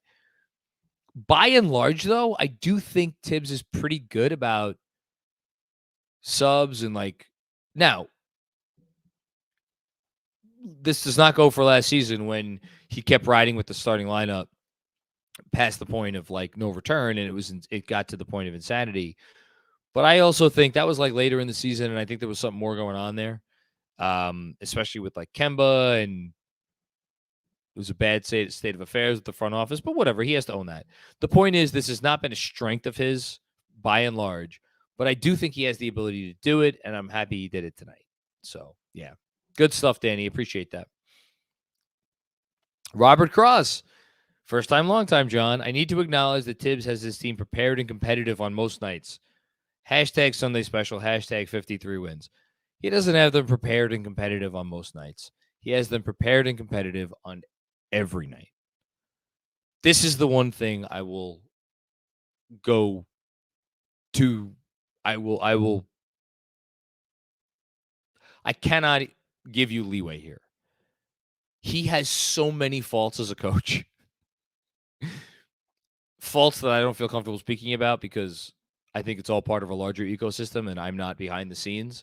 But from the outside looking in, there are things that go wrong that we can point to and say, this is going wrong and that's going wrong and that's going wrong, as people are happy to do night after night in these post games. Preparedness and competitiveness is not a thing that ever goes wrong, or goes wrong so extraordinarily and frequently in comparison to the vast majority of NBA teams that it cannot be considered anything but I would argue, his greatest strength. That's why you hire Tom Thibodeau as a head coach, and why you deal with all of the other shit, because your team is going to be prepared and they're going to be competitive. So, yeah. Thank you, Robert. Love you.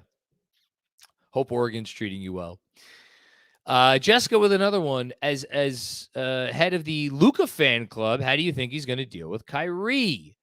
Also, how long before Kyrie, Alex Jones, and Joe Rogan start a podcast? Oh, my God.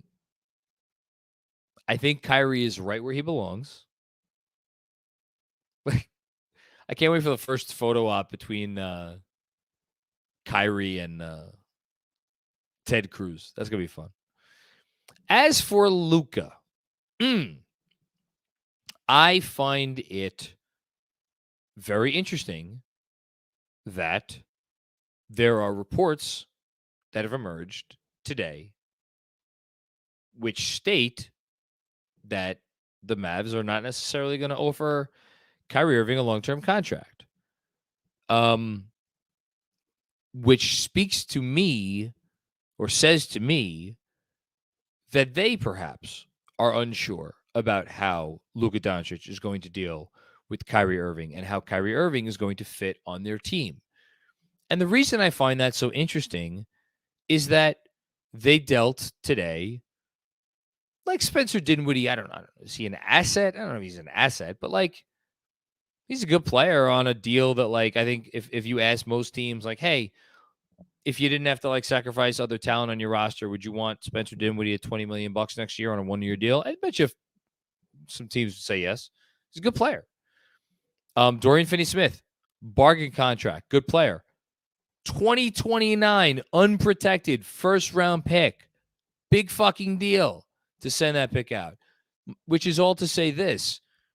They gave up real stuff to get this guy. And so, to answer your question, I have no idea how Luke is going to deal with Kyrie. But it seems like they're uncertain as to the answer to that question.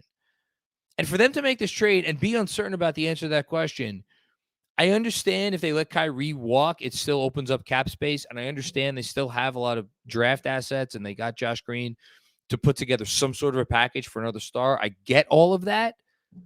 But man, you want to talk about a franchise that is screaming to me that they're a little bit desperate?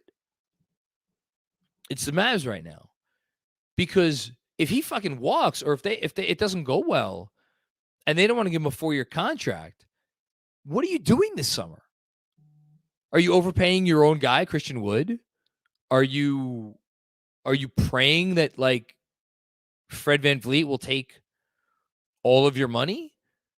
I mean, look, who knows? Maybe they have inside knowledge that Fred VanVleet's going to be sitting there waiting for them. And honestly, that wouldn't be the worst outcome. If they traded for Kyrie, they unloaded Dinwiddie's and Finney Smith's salary. They signed Fred VanVleet, and they retained enough fungible salaries to package with picks and then get maybe a third guy. Not the worst outcome. And like there's a world where that it works out for them, and then it'll be fine. Maybe with or without Kyrie. It's just like, man, this guy's, I'm with you, Jessica. You know I love Luka, and this guy's so freaking talented. He's a generational player, and they're playing so fast and loose with his career. And he might want to leave. So, I don't know. We'll see what happens. I wish I had more answers for you. I'm just as fascinated as you are.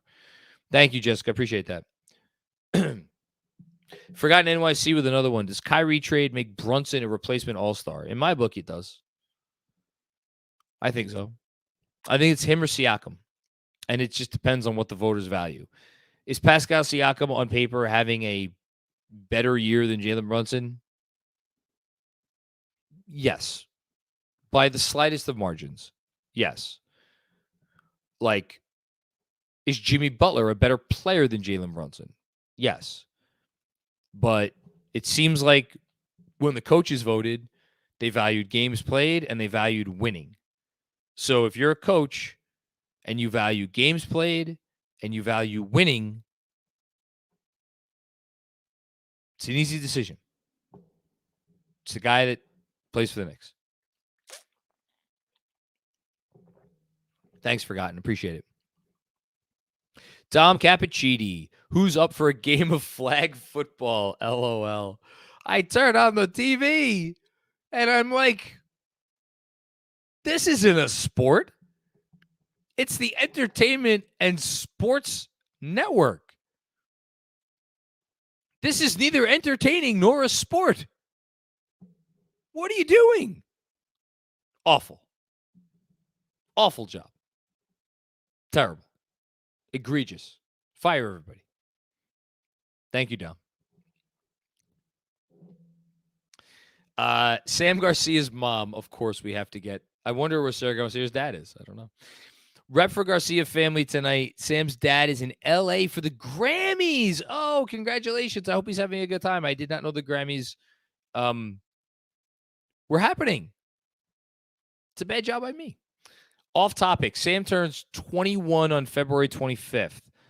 Party in CBUS. I don't know what CBUS is. I'm sorry. Need a Grimes City jersey. Hashtag Grimes. Hashtag 6 jersey. So Sam Garcia is not yet 21. I don't even know if he's old enough to be listening to this postgame. Sam, you have a great mom and a great dad and a great family and a great roommate and a great whatever else. Happy early birthday. I hope you have a great time. And don't do what I did on my 21st birthday, which is do 21 seconds with where they pour the beer down your throat for 21 seconds. That beer did not stay down. It did not.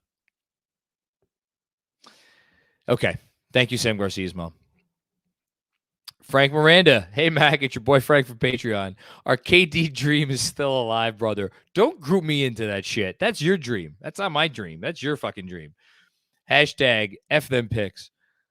Regarding KD, I'll just say briefly, if the Nets are going to take calls on Durant, I don't think they're going to listen. I don't think they're going to take New York's call. Should New York make a call? Absolutely. Should they try really hard to get in on KD?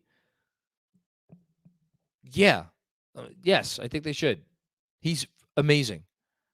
And I know he's been hurt, a fair bit, but like, if you could get that dude,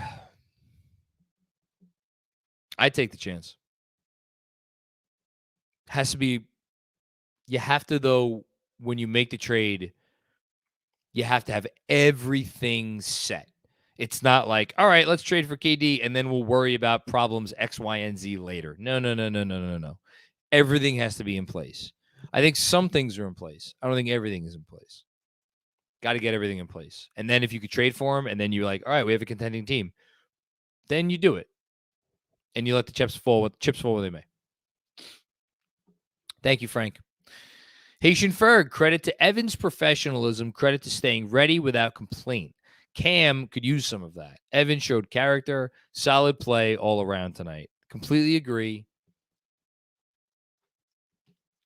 As far as Cam, look, I've spoken on Cam already. Cam thinks he's a star player who's not being treated as a star player. And, like, it's funny that people took the report from Ian about, like, oh, he complained to an assistant coach about his usage. Like, complain about your usage.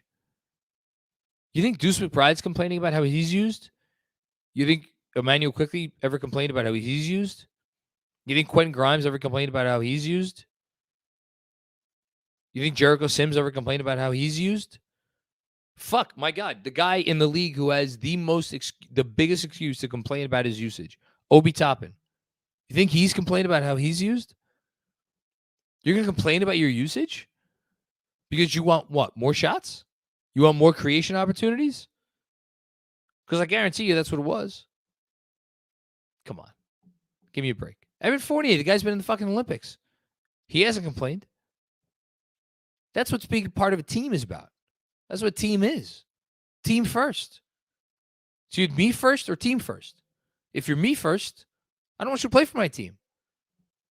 Team first. That's what Fournier is. Team first. We want those guys here. We don't want guys who aren't. Thanks, Haitian. Juan Cruz, what's going on, Juan? Thank you for the generous contribution. Thank you, everybody, for the generous contributions tonight. Seriously. Hey, John, thanks for the amazing work. Roster shakeup, all the rumored trades, or a more flexible coach? It's a good question. I think eventually they'll probably need a different coach. I don't think that's the answer right now. Do I think they need a roster shakeup? No, I don't think they need a roster shakeup, and I don't really love any of the rumored trades, so I don't know. I would have done the Cam to Dallas for Reggie Bullock, but I don't know. That ship may have sailed. I mean, they just gave away one of their best defenders. They're going to trade another one of their best defenders for Cam Reddish? I don't think so. Maybe just stay the course. Play out this season. I think that's my answer. And then see what shakes loose in the offseason. That would be my guess. Thanks, Juan. Appreciate it, man. Busy. What's going on, Busy? Since Kyrie got traded east to west and Steph got injured, does Kyrie take Steph's spot? And does now the East get an extra spot? If so, is it Jalen Brunson? Yeah, I think it should be JB. Regarding your question about whether the Kyrie takes Steph's spot, Steph Bondi brought that up in a tweet earlier tonight that I saw. I don't know the answer to that question. I think this is unprecedented, where a guy was an all-star in one conference, got traded to the other conference after he was either voted in or by the fans or voted in by the coaches, and then there was somebody that went out injured in that conference that he was traded to. If somebody remembers that happening, please let me know. DM me or email knicksfilmschool@gmail.com. I don't ever remember that happening, so I have no idea what they're going to do, Busy. It's a great question. I wish I knew. Red Sarachek, 1. What's going on, Red? Thank you for the contribution. When was the last time we had so many visibly team-first guys? IQ, Quentin Grimes, Deuce, Jalen Brunson. I might throw Hartenstein in there too. That dude, Like, I know he hasn't been good this year, but he's team first. Honestly, I think you could throw a few other guys in there. Anyway, it's been a long time. 90s? Probably the 90s. 2, for years we had to watch Harden get frustrating fouls against us and see Jalen Brunson throw it right back at him. We never had that. It's nice to have a guard who could penetrate. That's what I will say. It is nice to have a guard who will penetrate the paint and could make shit happen and take advantage of your team's shitty defender for once. How you like them apples? I quite like them. Very much so. Thank you, Red. Appreciate it. Dom Cappuccini with another one. Dom, you're incredible.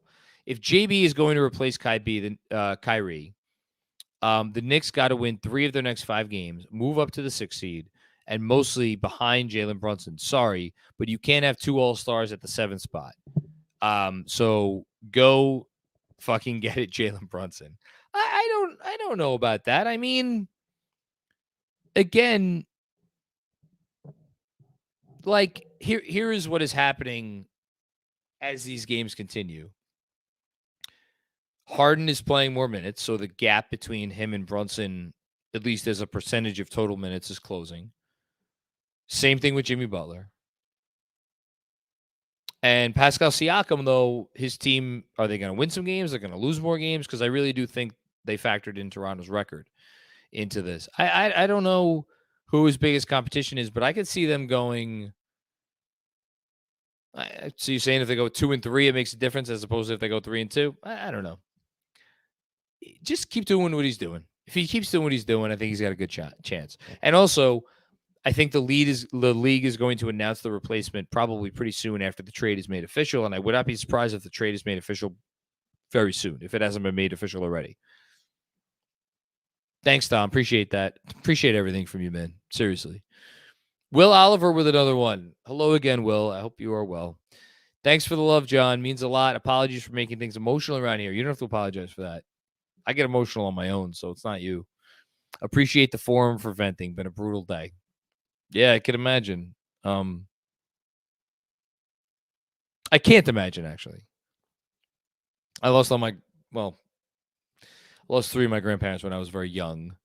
And the one I lost when I was older, he had been really sick for a while. And, kind of, we knew it was headed that way for a long time. So I don't know what you're going through. All I could say is that I hope you're enjoying this and that you enjoy the win. And again, thanks to your grandma for making you a Knicks fan. Appreciate you, Will. Thank you so much. Kevin Danishevsky with another one. Stop being humble. You are the best out there. Where is this coming from? I am a guy with a wonderful wife. That's what I am, who lets me spend time talking in front of a computer, hours upon hours every day, and doesn't mind. And gets me this for Christmas. Nice bottle of Macallan 12. I broke out the big stuff, the good stuff for tonight. Oh, and look who's back. You want some? It's not half the bottle. And you got it for me for Christmas. It's February. It's been over a month. I'm not a monk here. Jesus. Thanks, Kevin. Red Sarachek, play of the game. Embiid's feet are stuck in Penn Station. iHeart, offensive rebound. Evan passes to Deuce. Deuce hits a 3 in crunch time, no less. Just like we drew it up. I agree that was the play of the game. If I was to vote for the moment of the game, that would be my moment of the game. But I'm not allowed to vote. So, thanks, Red. Appreciate you. Bulldog Boxing Promotions with another one. Also, how great was the delay of game on Tucker? I loved that. And I loved it in the moment because it gave Jalen Brunson a chance to go to the line and hit the free throw after, correct me if I'm wrong, he had missed 1 of 2. Right? Didn't he miss 1 of 2 a little bit before that? I think so. So I liked him getting back to the line. I liked seeing him sink that free throw after that very, very, very silly delay of game. Make sure I got my. Yeah, it was. It was after he missed a couple free throws actually in the fourth quarter. I'll take it. Whatever. Thanks, Bulldog. Appreciate it. Fargo Tufo, what's going on, Alex? Hey, I've been off the internet and TV today. Have I missed anything? Deuce. I can't wait to actually watch the game. Let's fucking go. I don't know how you're missing these games, Alex. What are you doing? What's so important? Come on, man. Got to get with it. Get with the program. But I do admire you because you go back and you actually watch. For me, I've never been the guy that like I'm the person that rearranges my life to watch the live sporting event as opposed to like I have more important things that I should be doing, so I will watch this on delay later. I've never been able to do that. So kudos to you for tending to whatever more important things you have to do. And it was good to hear from you. All right. Justin, is that it? Hey, okay. Justin, can I implore you? I'm going to implore. I don't use that word very often. I'm going to implore Justin to come say hello. Justin was shy last night. Oh, wait, no, we have another super chat. Hold on. Sorry, I forgot to include that 7th Avenue will be shut down. That was courtesy of Red Sarachek. Thank you, Red. Appreciate it. One day, man. One day I'll shut it down with you. I promise. I'll be right there. I don't know what shutting down 7th Avenue entails. Hey, here he is, Justin. I'm here. Wearing the sweatshirt from Wu-Tang. The musical group that yeah. Listen, when you were a kid growing up in Staten Island in the 90s, you did not have much to be proud of. We had Wu-Tang. Thank God for Wu-Tang. And I was lucky enough to have a few pieces of Wu wear myself back in the day. That was fun. So what thoughts? What's on your mind? You like the win today? Yeah, definitely one of the better ones of the season for sure. They fought back hard. I wasn't sure if they were actually going to pull it out. I was saying to a friend of mine that I knew a lot of people were going to be upset if they lost this game because this is a game you would expect them to win going against the behemoth, as you said, and Joel Embiid and James Harden. It seemed like they was going to pull it out in the end, but this team has some serious fight in it. That's one thing you can definitely say about a Tom Thibodeau team. And I had a good time watching. It was definitely exciting to see in real time. After the OT loss last night, which was so heartbreaking.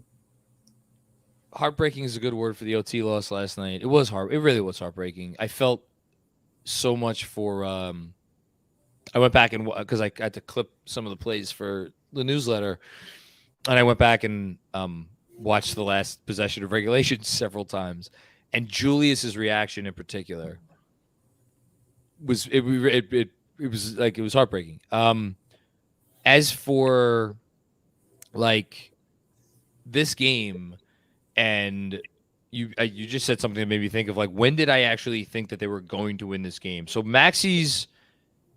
they fouled Maxey inexplicably with 1:39 to go. He hit both free throws. It was 104-96.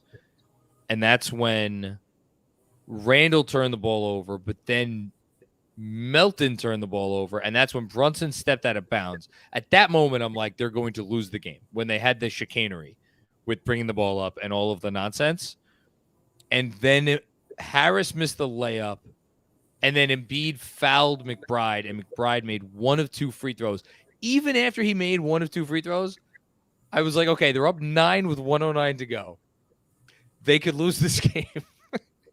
And then Melton missed one of the two free throws, and then Sims got to the line and put him up by 9 with 49 seconds to go. I think that's when I was like, when Sims made the first free throw, up 9, 49 seconds left. And then maybe even after the dunk, I don't know, man. But it was you didn't expect to win this game. It wasn't a reality until it was. You know when I knew they were going to win this game? When I saw Deuce splashing threes like he was Steph Curry. Oh man. Yeah. You like Deuce? You're a Deuce guy? Yeah. I've always thought that he was a good defensive player, like most people coming out of the draft. It was kind of surprising seeing him slip to the second round. Even though he was an early second round guy, a lot of people thought he might have gotten in at that tail end of the first round.